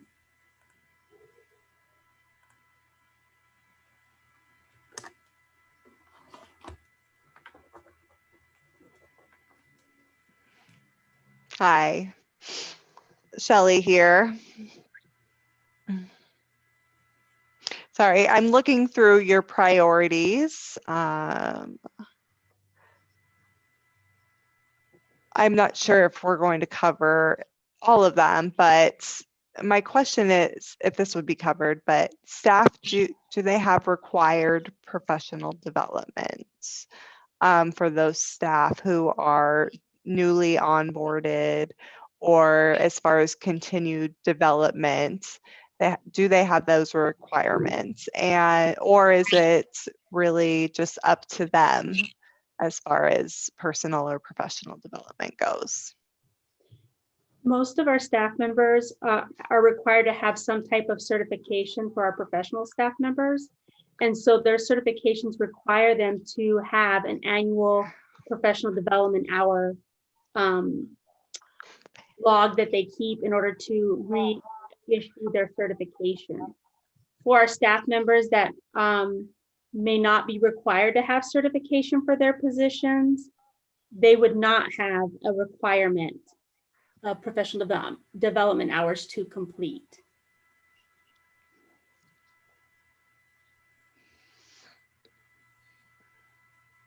Okay, I think that's interesting. So for those who are not in a certification requirement position, they don't have ongoing professional development, such as providing good customer services or, just really engaging more in professional work. So that's interesting. My second, oh, no, I think that's all for now. I'm going to let Lynn ask her question. Okay, thank you. Thank you, Shelley. Yes, we as teachers have to have our hours to keep our certification, but I don't know if this is specifically what Shelley was talking about, but do we as an agency provide specific development, professional development? When I came to Glendale Union, I had been teaching for close to 150 years, not quite. And I had to go through a 2-week program in the summer. I had to meet with mentors once a month. The second year, it was like a 5-day boot camp. And then the third year, for 3 years, we did this just for support for those. They are very kind to me and let me do my own thing, but just for support for some of those new teachers, because I know how tough it is when you come in and you go, okay, here's your classroom, go for it. To make sure that they have that support that they need specifically and on a scheduled basis, so that we make sure that they're supported and allowed to be successful. And providing, I know when they were going through the school improvement plan, there seemed to be a lot more professional development because it was required. And if we could keep that up, I know as a teacher myself, it's so important just to keep me up on what's going on, not only in the deaf ed world, but also in the general ed world, so that we can keep the focus on, oh, this is what kids are doing, not only in our deaf brick and mortar school, but what the gen ed kids are doing, so we can get our kids to be performing with them, which they are so capable of doing. We do have a mentor protege program for our new teachers. And so there are activities that they do when they meet with their mentor. And so that data, there are activities they are required to complete for the new teachers that are onboarded. And so we can collect that data and look at it and see what it tells us. But I agree, continuing that development for new things that are happening in deaf ed or blind education, as well as the general education populations. This is Suke. I'm going to sort of piggyback onto where Shelley was going. I also think we need to value continuing education across the board, not just for teachers, not only from a professional standpoint, but also from a succession planning standpoint. I really think that, if we're identifying aides in the classroom that we see have a skill set, we should be working with them as the agency, encouraging them to continue with their professional education and maybe become a teacher. I also think that should go across the board for every department, whether we are talking about front office staff or transportation staff. I know that from a state agency standpoint, one of the expectations is we have 32 hours of continuing education, and it can be anything that interests us that relates to our job. So, for example, I could take a LinkedIn learning class on how to more effectively use Excel spreadsheets. But that's something that I would utilize in my day-to-day work environment. And so it would be approved as continuing ed and part of those 32 hours of ongoing professional development. It is something that would have to be approved by my upline manager, that they would say, yes, this is related to their job, so therefore these would count. But that's part of my evaluation every year. And I think, as an education agency, we need to value education, and we need to encourage all of our staff to continue at some level. I appreciate that feedback. Thank you. Thank you. That's exactly what I was trying to say. You said it best, Sue. Thank you both.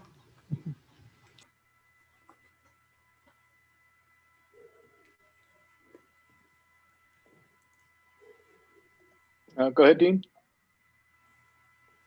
Hey, just real quick, this is Dean. I was going to totally echo what was just said by the last two board members. I think exactly said right. Just want to add one more person to the list that says that's very important, and I see the dynamic of it. So thank you. Thank you.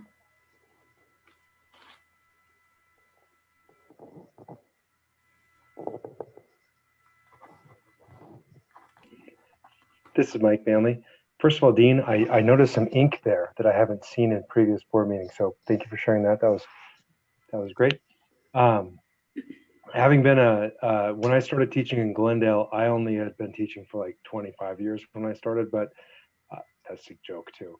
But and since the certification they've expanded it to 12 years, and it used to be 180 hours every 4 years, and it was really important to be on top of that PD.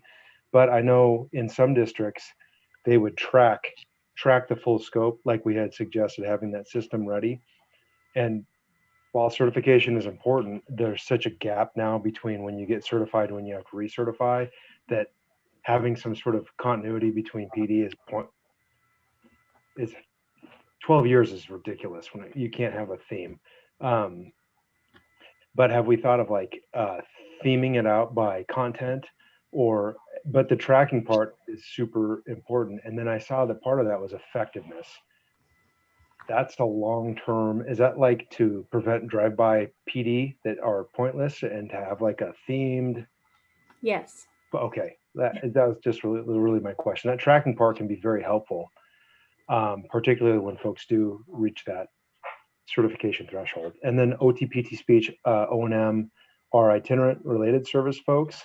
I'm assuming they're going to be tracked differently, and their certifications are usually national OTPT, and that's a whole different kind of focus, but keeping them in the academic pieces when there's the theme to track as well. I'm just thinking downstream on how that can be tracked. For the itinerants are usually more complicated than teachers, but it sounds like it's by that smile I can tell we have a plan.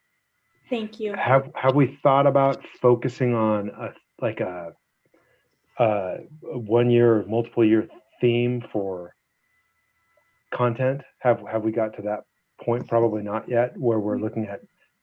We haven't gotten to that point, but I do appreciate the feedback of the theming component, because I think that would be beneficial. Across it. Yeah, all of it. Thank you. Thank you.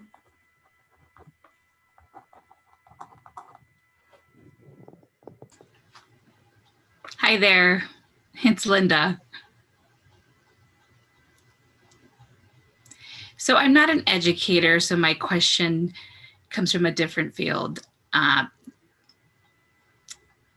including the school districts that do provide the services for deaf and hard of hearing students, how are they tracking their certifications and their continuing education? Sorry, I had to adjust my lighting. Okay. The ring lights help. So if, let's say, supposedly if we're talking about a outside school district and we have a deaf or hard of hearing individual in their classroom, play with me here. Let me think it there. Hold on. Let me try to figure out. As a teacher, and I'm in the general ed classroom, and I have a teacher of the deaf working with my student, where's the connecting piece there? So how is that general ed teacher learning about deaf education, and who's monitoring that? And are they qualified to make decisions or recommendations for students in their classroom that are deaf or hard of hearing? And I think that's a challenge for general ed teachers that have students with disabilities. For example, for the deaf and hard of hearing population, they use interpreters. So when a child is learning through an interpreter, it's different. So yeah. Is there anything that we can use to measure what school districts and general ed teachers are using? Is there anything out there for them to learn about the deaf and hard of hearing population? I'm curious to know. I think we could collect from the itinerant world what it is that we're providing to the general ed population, because those teachers that are in deaf ed, as well as the blind education, they are supporting those general education teachers with things. And so that would be something that we should capture, because I don't believe that we have that captured that I'm aware of. And I think that's necessary. Absolutely. I would like to know that. I think it's time now to it's an urgent need. I feel it's very urgent that really we can't be putting off any longer. Just my thoughts. Thank you. I'm not going to say anything. That's what itinerant teachers do, and hopefully, there's a way to track it.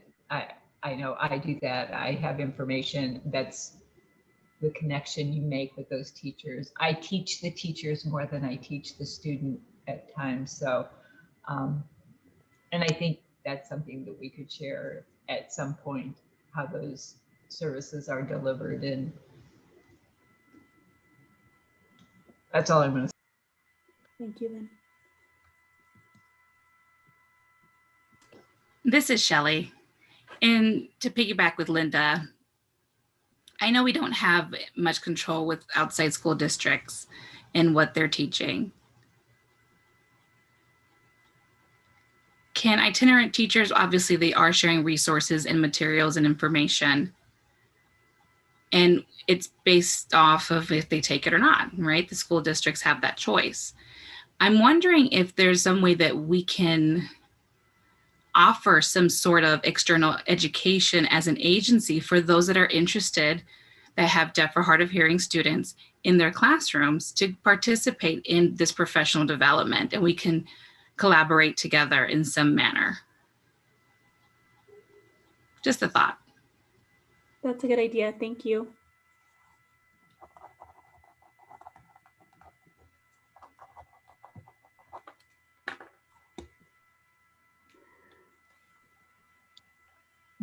Thank you. And I really, sorry, I didn't mean to jump in. That would also, building capacity in districts and charters, if that's also our goal, that's the biggest way. That's a great suggestion, because that would build capacity, and it is a mixed bag about if a gen ed teacher, it falls on that sped teacher's case manager and the gen ed teacher to get that information. But if we could be a thought leader in that area, that would be a big help.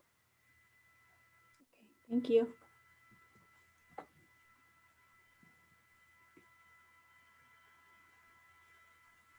I think those are all great comments. And I think the only thing I would say is, again, similar to what I'd said about the others, is, if we can kind of rephrase it and take that other approach to how we're describing it. I think that would be beneficial, and then to make it more consistent, that we can do at the end to make all of these kind of consistent in one document.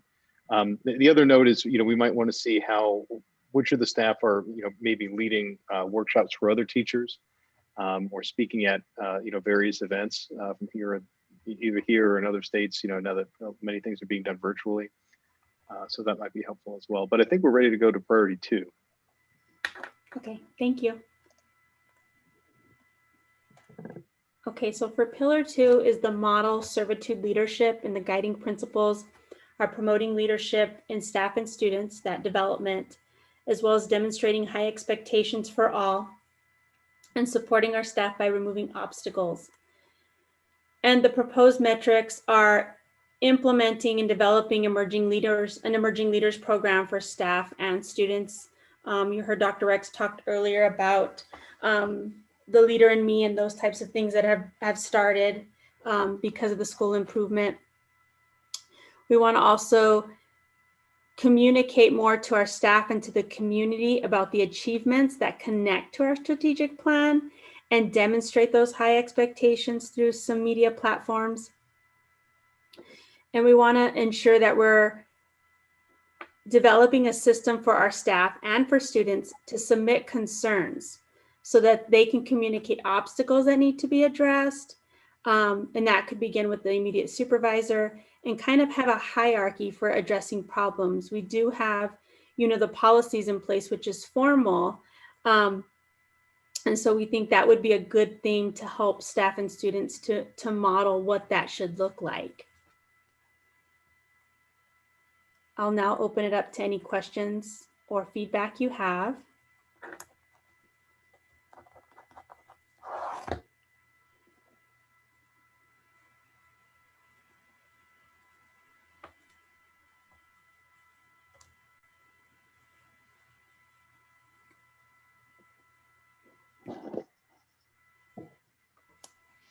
This is Shelley again.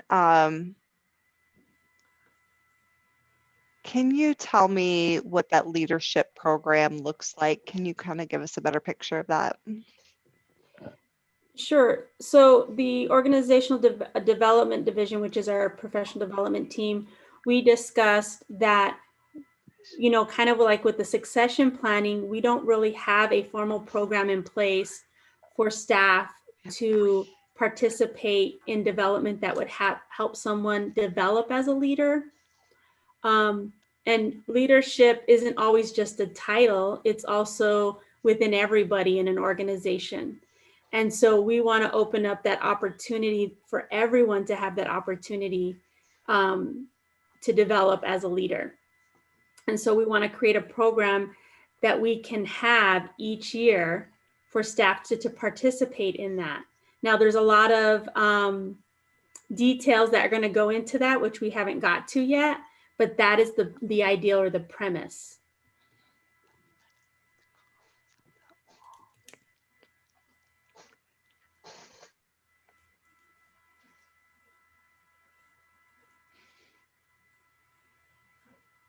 Okay, I can kind of get the idea. Sorry, this is Shelley speaking.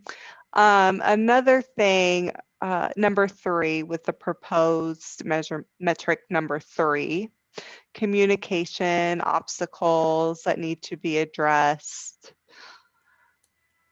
I was thinking similar. Do you have student council or a junior NAD, Junior National Association of the Deaf Committee? I mean, you already have that established, right? We do have that at Phoenix Day School, yes. Phoenix Day School. Oh, they don't have those programs throughout the cooperatives or in Tucson? I don't know how you would do that in the cooperatives, but not in Tucson? Not in, my understanding from talking to Principal Creasy, it's the Leader in Me program that they do, which is the 7 Habits of Highly Effective People that they have.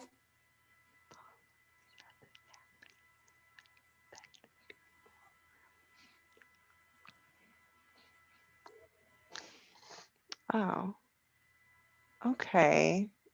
It's interesting. I'll wait to hear more later as we come up with ideas, but thank you.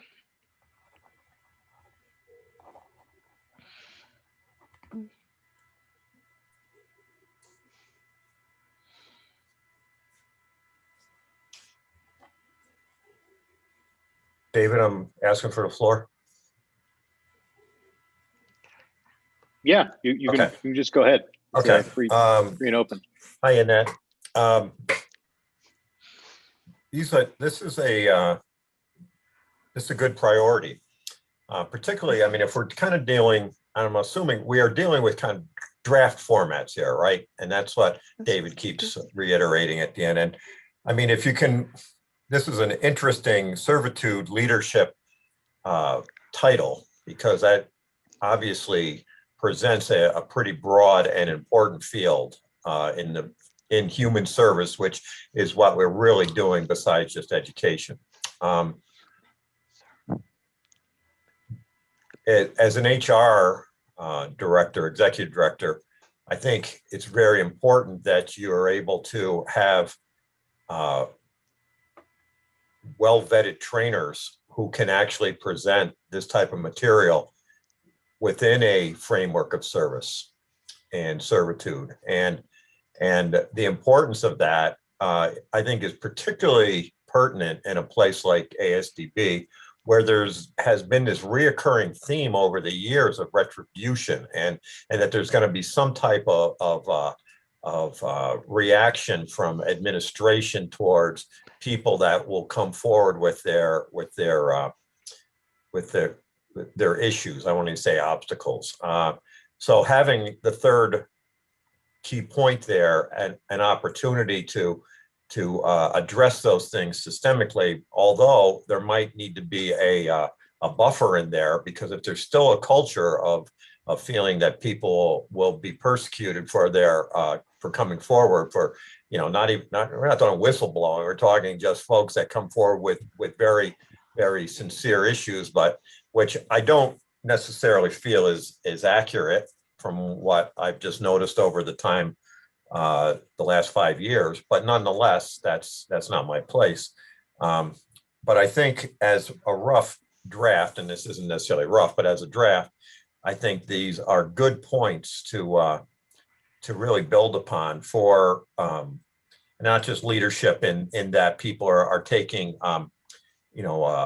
in services that talks about you too can be a leader, but really building upon, because there's a lot of great modules out there that talk about leadership and the importance of it. And it's an emerging field, even still, and pretty profound at times. So with the proper training and trainers, I think this is something that the agency would benefit greatly as it's developed. And I'd be really interested to see how this is fleshed out. Thank you. Thank you for your feedback. Mm-hmm.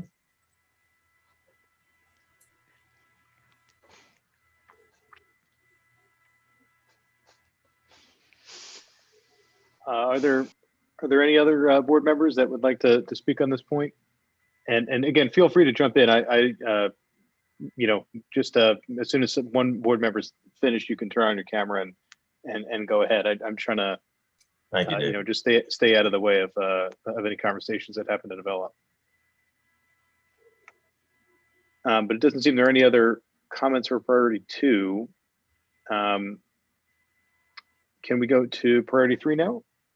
Yes. All right, great. Okay, so for priority 3, it's diversity in staff serving our students. The guiding principles are recruiting qualified staff that are representative of our student population, demonstrating critical and creative problem solving, involving and empowering others. And so those proposed metrics, what better way than to start conversations or presentations with our own students about being teachers or professionals at ASDB. That could include job shadowing, documenting those efforts that we've done and the successes for those staff members, for those students that do become staff members at ASDB. We do have current staff members that are products of ASDB schools. And so we would like to start that process. We also want to develop and implement a problem-solving process for staff and students and provide the appropriate ongoing training of that solution-based process. Problem solving, again, we have formal policies that can help with that, but it may help staff members and students go through a process and how to bring that problem to the surface and work with people to solve that concern or issue. And then last, we want to identify and develop a process for involving and empowering others, and document the progress of what that program looks like for involving and empowering others. And that could be through the programs of, as we talked about before, the problem solving, as well as the communicating obstacles.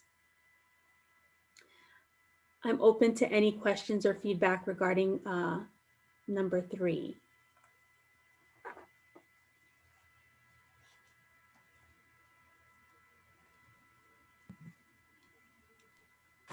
Hi, this is Shelley. I always get started, huh? All right, my first question. Okay, so it says problem solving. So are you referring to the problem being not having a diversified enough staff? Is that what you're referring to? No, problem solving in the scheme of staff members or students having a problem and what steps or processes in order to solve it.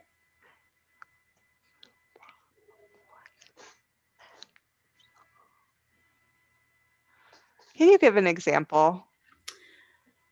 An example would be maybe a staff member is having some issues of working with a supervisor. And so there are things that human resources, the ombudsperson, the policies can advise and guide for that staff member to do. But sometimes the problem solving may be bigger than that.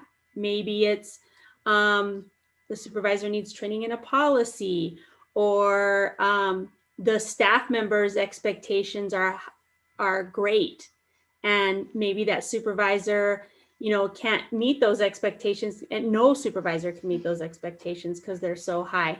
And so it's really about problem solving those issues, and relating to those roles. I don't know what that looks like yet. I know in other organizations, they have developed that. And so that gives staff and students a framework to say, oh, I have this issue or I have this concern. How can I, if I go through these steps, this should help to get to a resolution.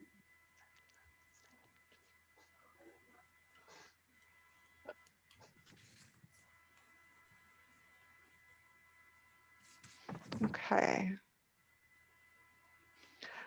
Just one of the biggest concerns with staff is they may not feel safe enough to be able to express their frustrations or their concerns. So first we need to develop a safe space. And how you do that or what that looks like, I'm not sure. And with that, I'll turn it over to Suke. Okay, thank you for the feedback. Anita, I'm going to sort of piggyback on that because I think part of this is not just programmatic. I think part of this needs to be making sure that we have developed a culture of diversity and inclusion, and that we are making every effort to continue to develop that culture. I know this is sort of a double-edged sword in some ways, because even in our recruitment process and things like that, we should be looking to expand what the face of ASDB looks like. You know, we should, there should be representation of each student background that we, you know, that we are serving. So students have someone on campus they can identify with. And I know that that's difficult and we don't have a lot of control over that because we don't know who's graduating from, you know, teacher training programs and such.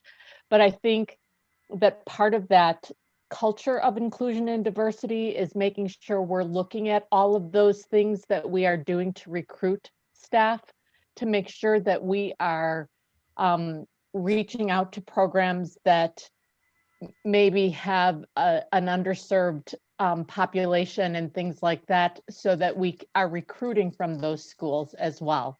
I'm even thinking of, you know, here in the state, we have a very large Indigenous population, and yet we don't really have a lot of Indigenous teachers.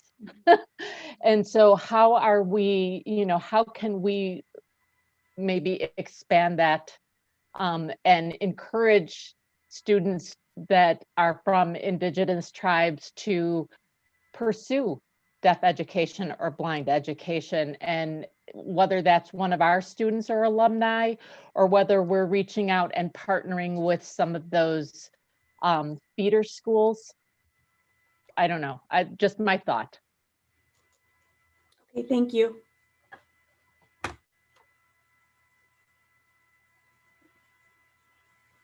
I think Michael Gordon was next and then Linda.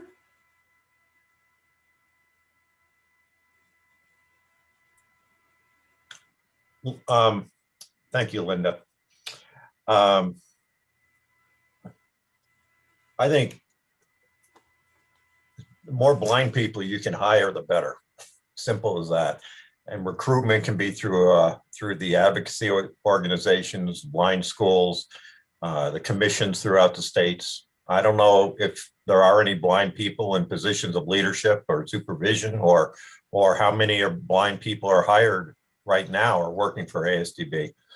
But the opportunity for blind students to have blind teachers and role models, and to recognize their success, and particularly in the field of blindness when there are such low expectations for people to be successful, the more people you can hire, you hiring being ASDB or any group that works with disabled, and in this case, blind students, the better. Can't encourage that enough, how important that is.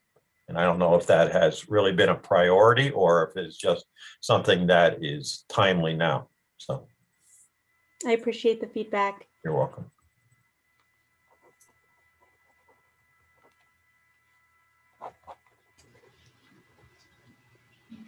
Hi again, this is Linda. Okay, adjusting the camera. Oh well. So as the sun sets, you know, my face looks different apparently. So as far as diversity in an inclusive culture, I mean, this is incredibly critical at this point. And we have to look at ourselves even. What is the makeup of our board? White, male, privileged? You know, where are the people with disabilities? Where is the individual that is blind? What is reflective of the population that we're directing? So I start with us. I think also for professional development, if we bring in someone who is an expert in Indigenous studies or in Indigenous cultures, we can start there. Professional development needs to be varied. So having workshops and different trainings on specific populations is important.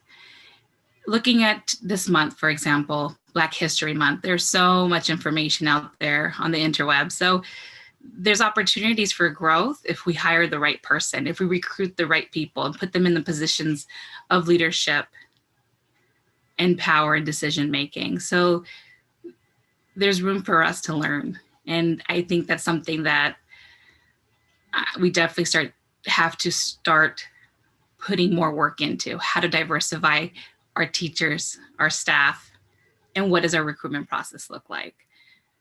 And how are we pulling them into the developmental disability programs, or blind schools for the blind, schools for the deaf, and the deaf blind community, the low incidence disability communities. And I can only imagine the staff that work with them work incredibly hard. And are they recognized? I mean, I've seen it for myself, and I think we need more people that are qualified to teach and not just given remedial work. So we definitely need a hand-holding step. We need an opportunity for deaf-blind community members to come together. And it's out there. I see it on Facebook. And is it here? Is it here in Arizona? And how do we recruit someone via their interest? And I think we have to definitely step outside of Arizona sometimes. Yeah. So luckily we do have the Instagram and the Facebook out there to start looking out to see what is the trend now. So that's my 2 cents. Thank you, Linda.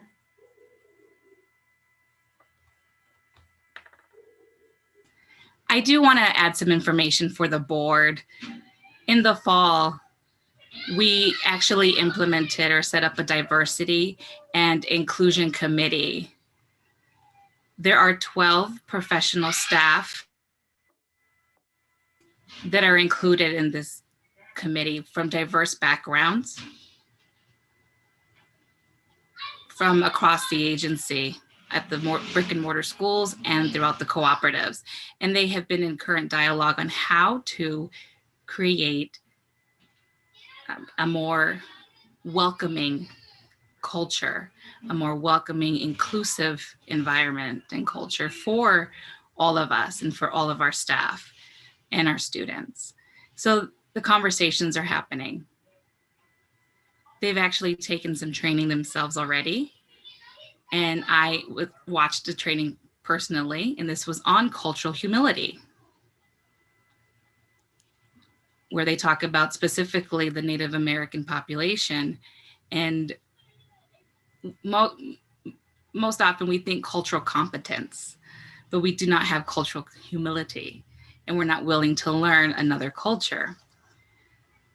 So they just recently published their first newsletter for the entire agency on the topic of cultural humility.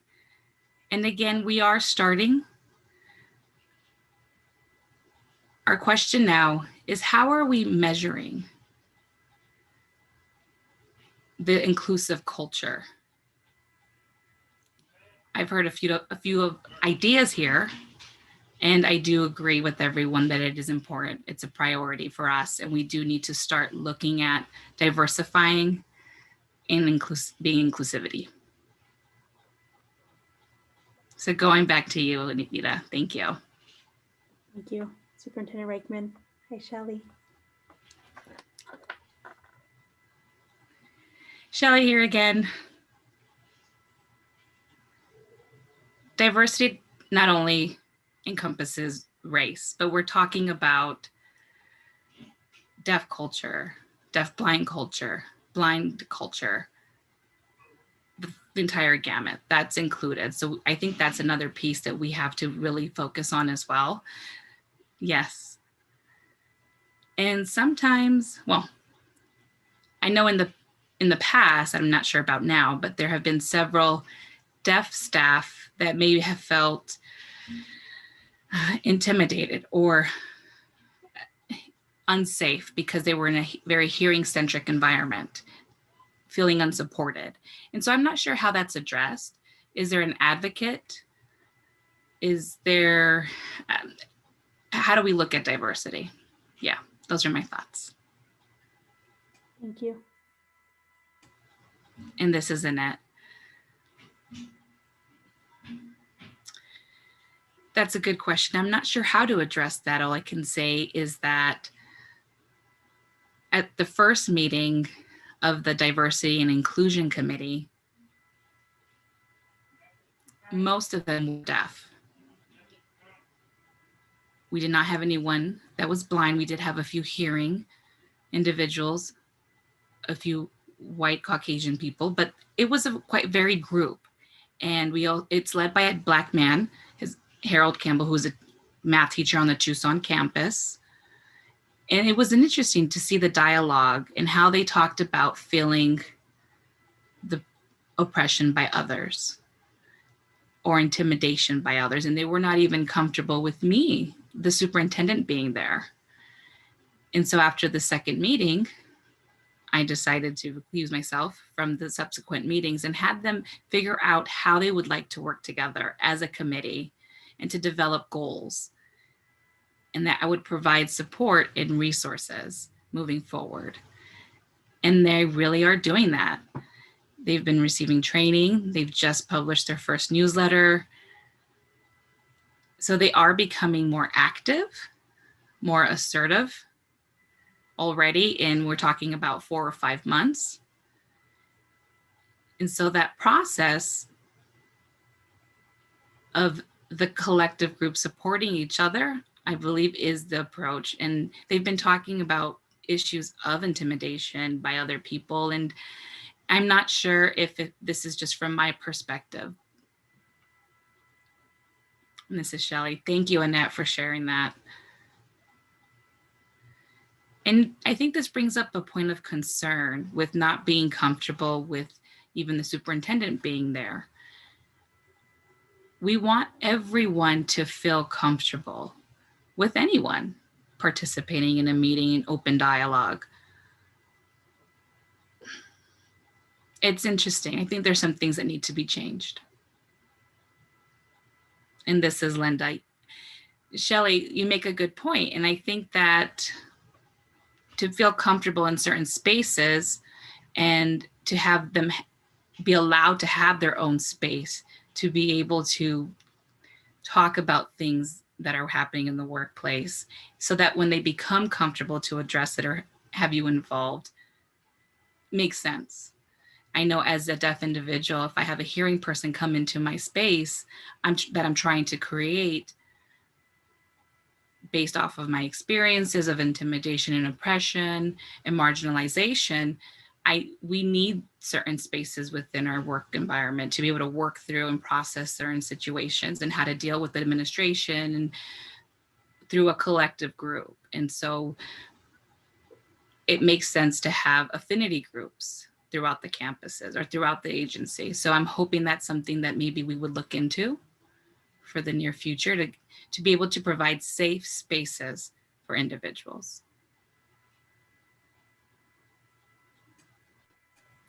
Thank you for your feedback, Linda. And I think that ends that conversation with the Diversity and Inclusion Committee. Any more comments or questions for Anita? If there are none, I think we have gone over 2 hours, so I'd like to give the interpreters a break. So if we can do 10 minutes and then we can reconvene to talk about Pillar 4. So it's 6:13 now. We'll go to 6:23 and we'll go on a short break. Thank you.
think it's 6:24 now, if we can come back.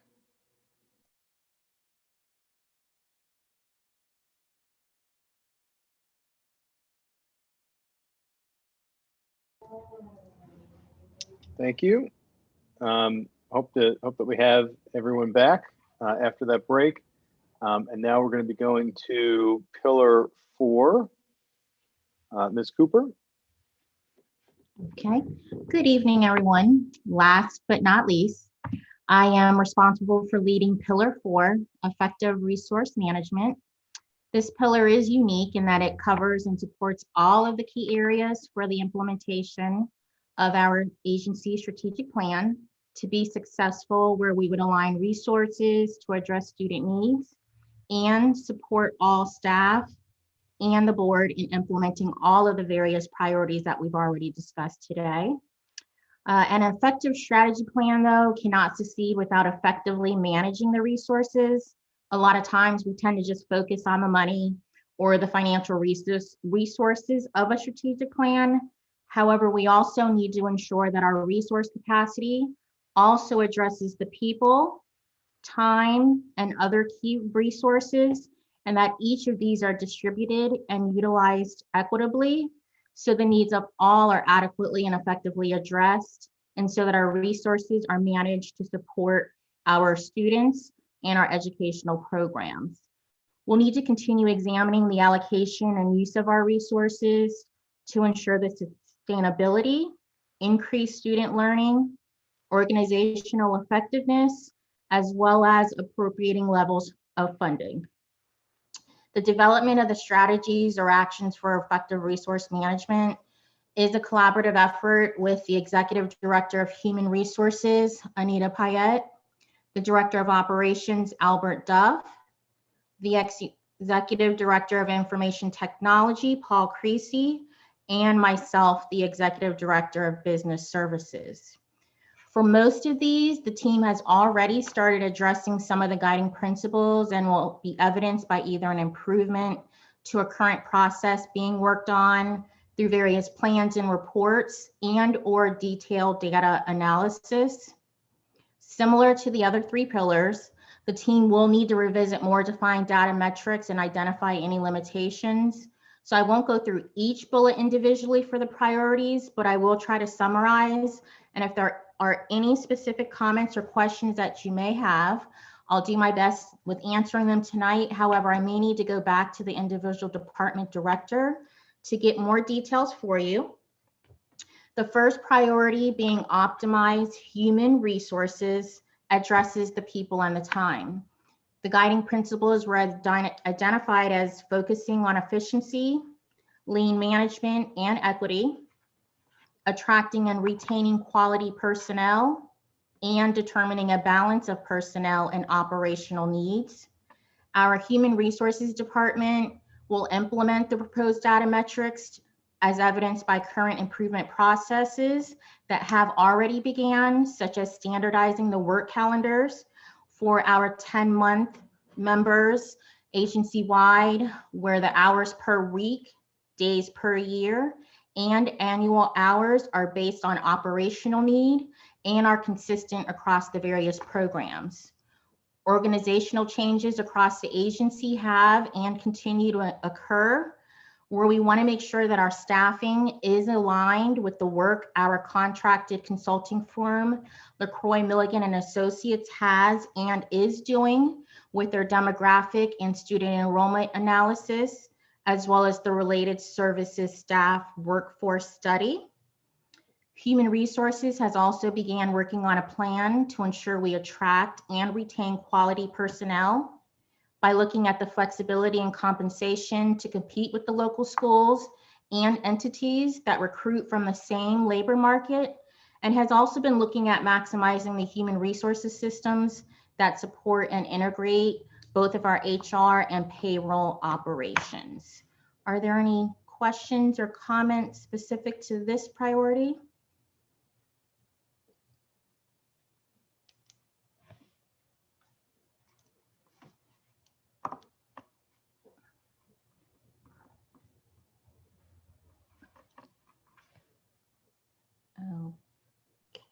Shelley here.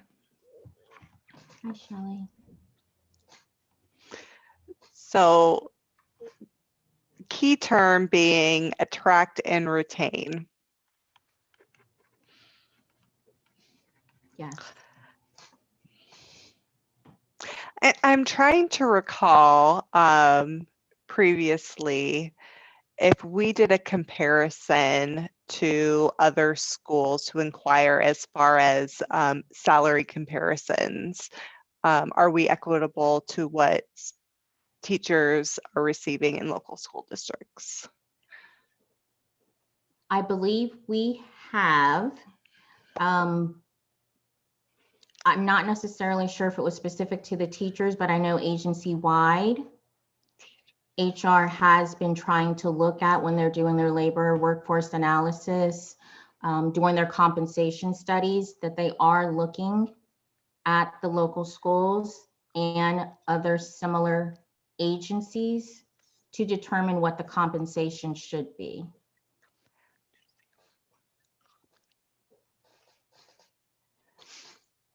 Okay. Also, and not only local,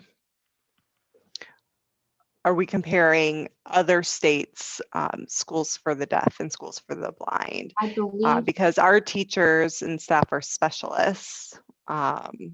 So in other states, are they paying more? Do they have?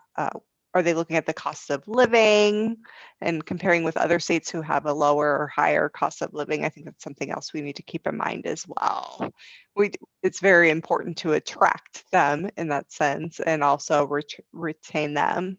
And this question kind of relates to pillar 3, diversity, creating that inclusive environment, that place where people just really want to stay. That morale, that sense of morale. So I'm just throwing that out there. But thank you, Shana. Thank you. I will be sure to discuss that with our human resources department, but I believe that they are also looking at other states and other similar schools to the agency.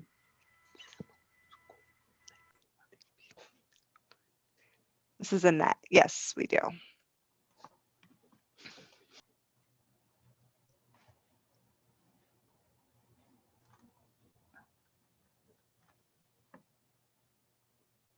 Any other questions regarding this first priority? If there are none others, I guess, I'd have my same comments I've said earlier today in terms of, taking a look at the, those kind of model metrics and looking through the idea of how we're creating them, what we're thinking about, how we're thinking about defining them, the source of that data, the methodology for compilation, and then what the limitations of that might be.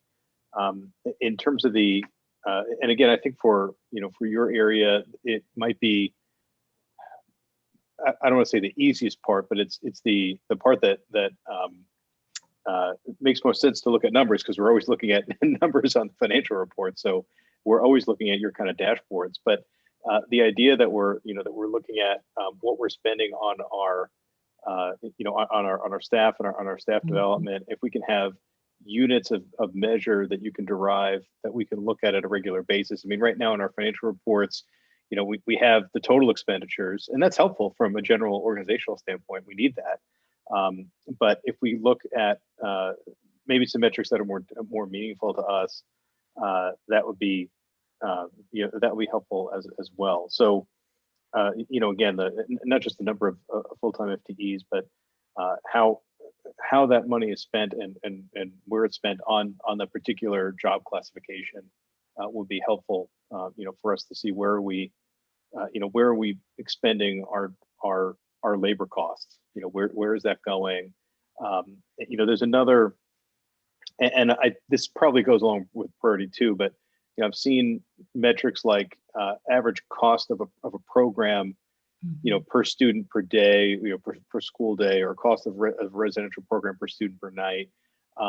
Those types of metrics that, I mean, it almost sounds like the the money ball in baseball, the next generation metrics. But that's what I'm really, and I suppose it's a big ask to ask for you to make, but that's what we're really looking for. Because if we have, excuse me, if we have something like, the average, cost for a program per student per day, we're able to monitor it. I don't know that we have any, excuse me, preconceived notion of what that should be right now. But if we create that, we synthesize it, and we're monitored over time, we could see if it goes up or down. And if it goes up by a lot, maybe we have to ask questions about why. And if it goes down, by a lot, we have to probably ask why as well.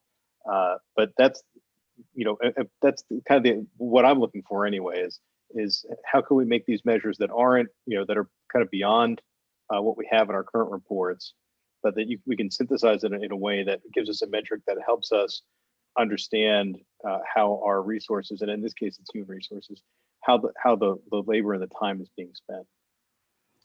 I appreciate that feedback, and most, if not some of that, has been provided in our finance committee meetings, where I do go through by program area, looking at payroll as well as looking at the different departments.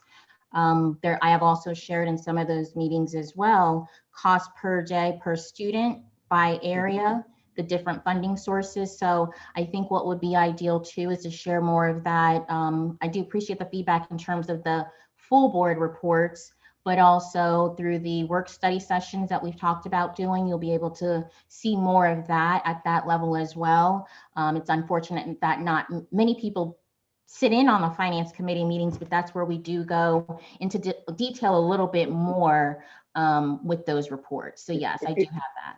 Yeah, it's not that you don't do it already. I mean, I know that. It's the question is, when we move it onto the strategic plan, that means that we're looking at it every, it's part of our monitoring of the whole agency.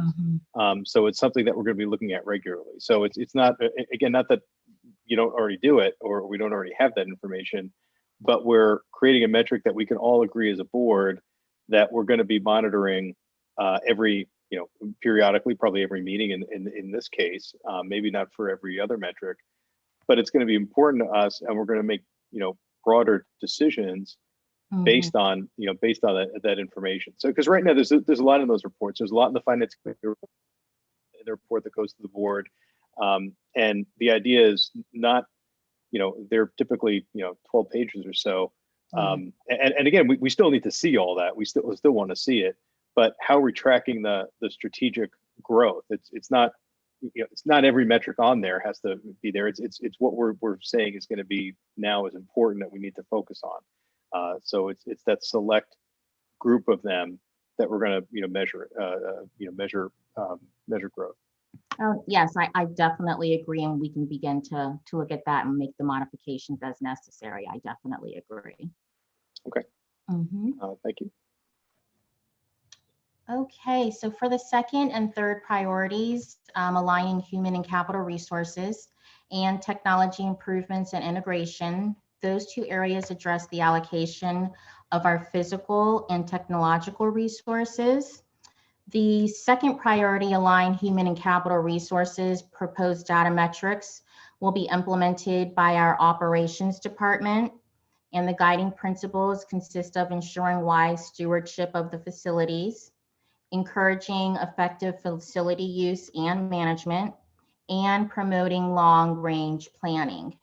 The metrics include addressing the capital improvement and maintenance needs of our facilities, developing a master facility plan, and continuing the evaluation of our fleet management in partnership with ADOT.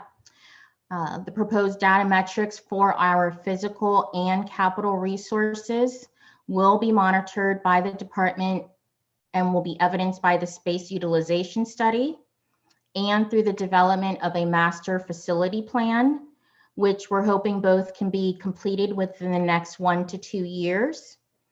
As you all are also aware, last year we entered into an agreement with ADOT to help our management of the agency fleet. And as part of that agreement and with continued efforts, we're looking to want to right-size the fleet based on data from the GPS systems that have been installed. And we want to continue to evaluate the improvement processes that have began with evaluating routes. for labor and equipment allocation, as well as the recruitment and training of our transportation staff.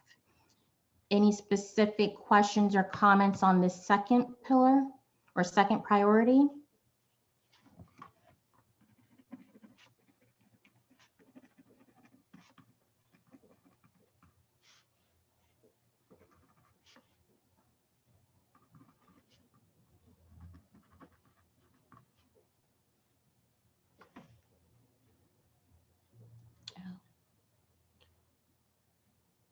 None? I guess the only comments I had that, in terms of the master facility plan and the space utilization study, these are all things that we really need, and I know we've been talking about doing them for a while, but in terms of how do we judge where we are, again, not to repeat myself, but if we can figure out a way to describe how we're utilizing space now and how we want to utilize space, I think that'll be helpful to see if our efforts in using space more efficiently and is going to be productive. So I don't know if that's, I mean, not every square foot is used for student instruction, but if we have a square footage to either an employee or to students that we're using for instruction or to administrative space, the amount of administrative space that we're leasing per square foot, on an overall basis, and how that may change as we, get out of leases and get into new leases, or we house administrative staff on properties that we already own, but we're not using space, and we can maybe renovate it and move those folks over to to a campus that we can pay significantly less rent or that we're already using. But if we can, again, get an idea of a metric of how much space we're using per its effective use, that might be helpful in judging or measuring how we improve that, right? So if we go from an expensive lease and we move people to from that expensive lease to a less expensive space or a space that we already own, I want to be able to measure that somehow and say this is the efficiency that we've gained. These are gains. Yeah, there's going to be a dollar amount associated with that, but this is the efficiency gain that we did by making this move and other moves, and they might be balanced out or offset by other moves. We might have to enter into more expensive leases as time goes on. Typically, space gets more expensive, but they may be offset. But as an agency, and again, we're looking at the strategic plan as the overall agency, not necessarily one area or the other. Right. But that's what we're really looking for is, we have 1 or 2 or 3 metrics that talk about how efficiently we use space now. And by making these moves in the coming years, here's how we're going to show that we've improved, hopefully have improved the efficiency of the use of that space. And same thing with the fleet. I mean, using the GPS systems, et cetera. I think that sounds great. I mean, that we should get good results from that, but I want to be able to tell the story of the good results from that, right? I want to be able to say that we have, here's where we are now, and here's where we are in the future, and we're going to get constant updates on that or regular updates on that. But we have a measurement of, how inefficient are we using the fleet today, and how do we show how that's improved over time by using some of these techniques. Okay, I agree. Thank you.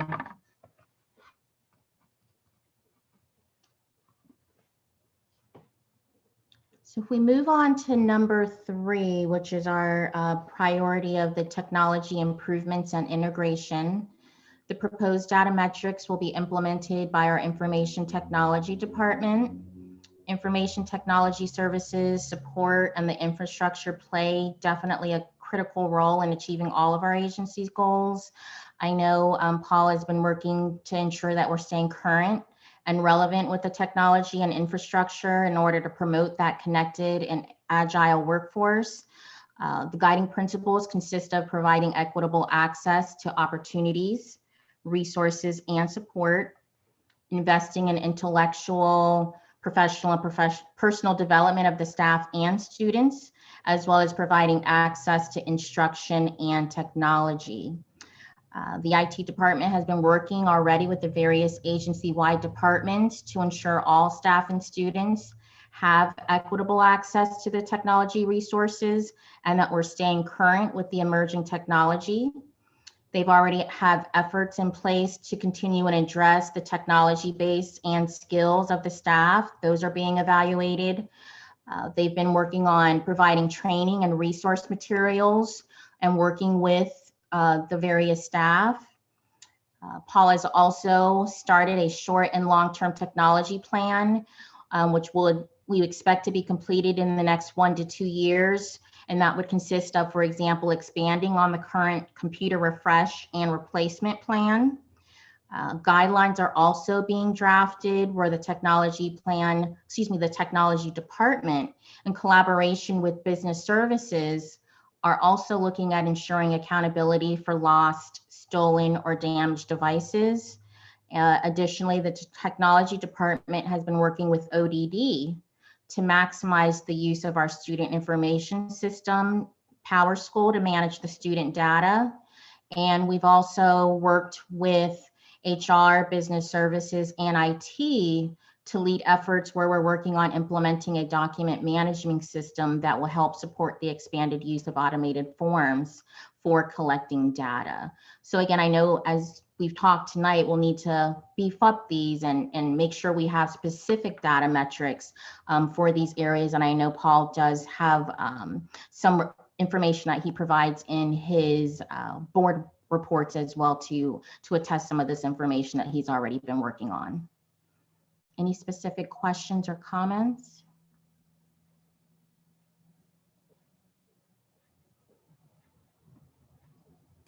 Hi, this is Shelley. I'm trying to remember, I believe there was a presentation you gave regarding the budget. The fund specifically that goes to IT, where does that come from? What budget? The IT department is solely funded from the general fund appropriations.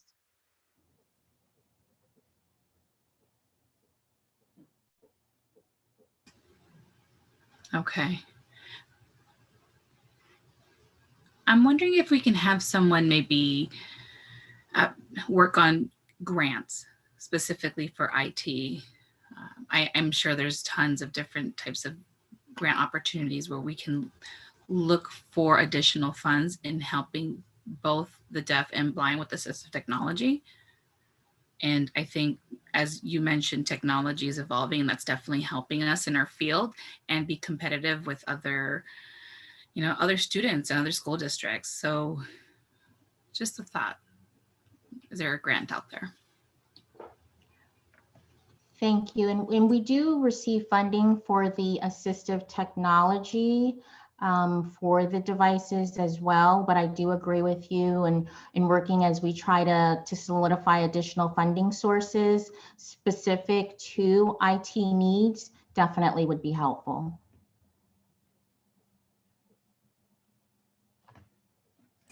Thank you.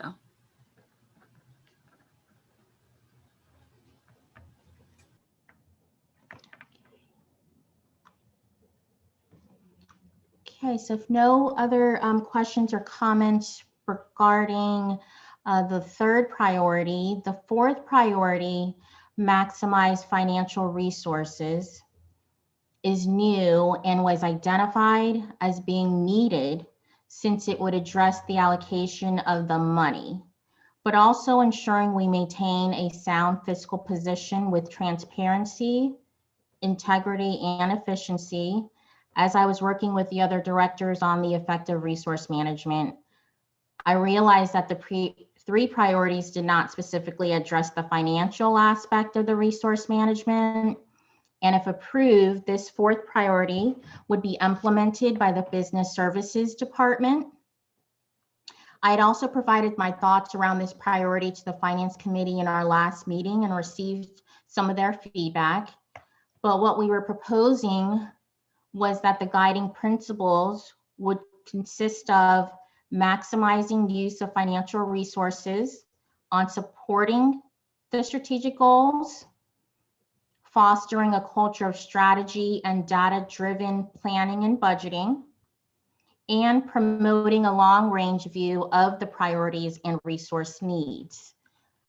Some of the proposed data metrics would include developing more of a sustainable annual budget, as well as implementing a 3 to 5 year budget forecast, reviewing the current funding for each of our 5 programs, and making sure that it's all appropriate based on data, not historical need, but also looking at the spend as well as any associated revenue funding sources for each of those various programs. Our funding now consists of legislative appropriations, contributions from gifts and funds acquired through the contracts and grants, such as our federal and private grants. But the priority would also include trying to identify and secure the additional funding that we just talked about a little bit with some of the other areas, but looking at those additional funding from other resources, since we know that our appropriations are limited and revenues are not significantly increasing annually, as I've shared over the last couple of months in our finance committee, as well as our board meetings.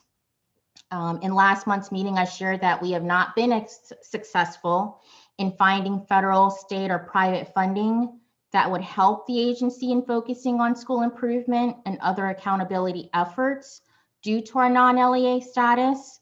So we want to continue to build our relationships with external stakeholders, such as the various legislative bodies, the Joint Legislative Budget Committee, and the Office of Strategic Planning and Budgeting to help with increasing any available resources specific to our appropriations and be able to assist us with addressing any legislative mandates that are currently impacting our operations. Another data metric that we were hoping that we would be able to propose would entail developing various cost-benefit analysis and reviewing the feasibility of the shared service agreements. So this would also help with developing that sustainable and data-driven revenue and expenditure model by using information, looking at the staffing, looking at student enrollment. For example, further analyzing our residential program, looking at the current fee-for-service structure, and looking at the tuition reimbursement agreements that we have with the home school districts, as well as analyzing the average cost of the instructional program per student in more detail, which we've just talked about earlier. So most of the data metrics will either be evidenced by the continued finance committee meetings, the development of the annual budget, and through expansion of the current improvement efforts that we've already began and continuing to implement over the last few years. So yes, again, this would be a 4th priority that we were hoping would address some of those specific data metrics that I know President Niger, you've just talked about specifically. And that's where I would feel that that would be more appropriate in this specific priority.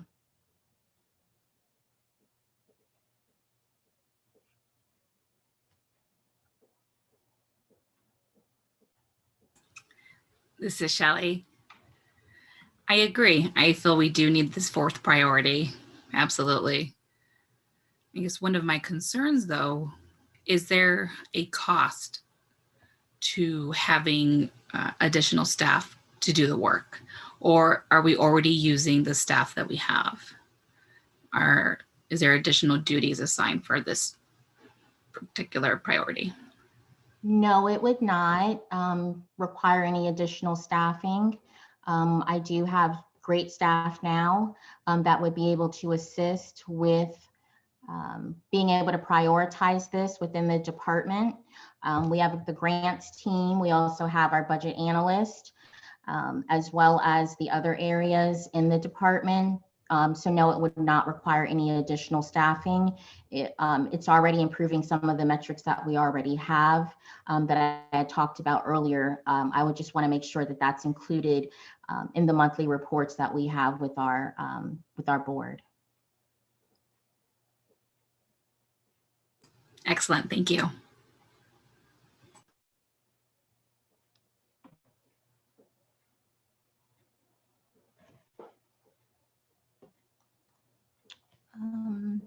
That's all that I had. Okay. I think that's all that we had for that for item 4. Thank you, Ms. Cooper. If we look at the agenda, we can move on to the next part. That's the next steps for discussion. So we've gone through this, these draft review tonight, and thank you everyone for your your comments. And I know this is going to be the real meat of our strategic plan was was this meeting. So if I can get the board's opinion on this, I think that what we can do, we have another work study scheduled for April, and I know our goal is to get our plan kind of locked down and approved before the end of the school year, the end of the fiscal year, really. So that would be in June. If we can get this, kind of complete in our work study session in April, I'd be pretty happy to get it out there, and maybe we can get some public comment on it afterwards. Between the April and June time period before we take action on it later. If that makes sense to you, or if you think there's in other words, we'll spend the next work study session going over the revised draft of these points, and then getting them ready in position to come back and get some public comment and approve them. Does that make sense to the other board members? Shelley here. What I'd like to see is the revised draft, the clarification, the additional notes. Give us an opportunity to revise and review those and come back and meet in April. Yes, the idea would be that we have those revisions, for April. So the subject of the April meeting would be similar to this, but with the revised versions.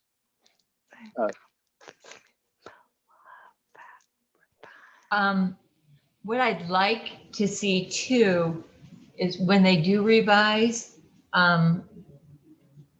like Pillar 2, outstanding student development. To me, what was written in that was more what we're doing now. I want to make sure that we put this is a plan. This is what we're looking for doing in the future to improve, and to look at what steps we're going to take, what we're going to implement to improve what we're doing now, not just reporting what we're doing at this time.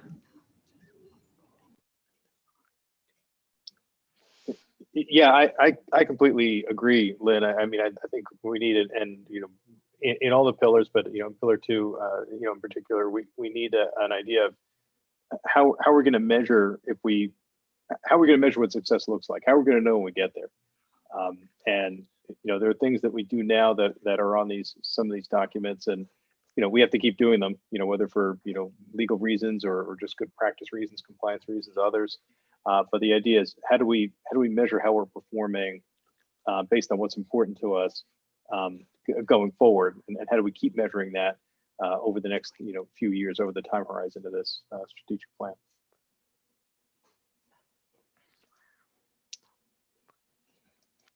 So it seems that's our plan. Unless there's any other comments, we can move to item 6. I see Lynn.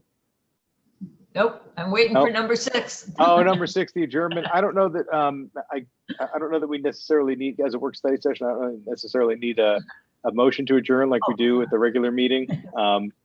But that's on there. Thank you for everyone's time today, to the interpreters, to the media staff and the production staff that was able to make this possible. I know it was a long meeting, but I think again, this is one of the more important ones to go through these issues and hear what the board has to say and hear what the leadership has to say. Oh, yes. President Nigro. Yes. Oh, no, I apologize. That was the interpreter error. I thought Linda was raising her hand. Go ahead. Oh, no problem. Okay. Just saying, thank you everyone who made this possible, and to the board for spending the time on this today. And we'll come back in March for a regular meeting. All right, thank you. Have a good evening, everyone. You too. Good night. Good night. Good night.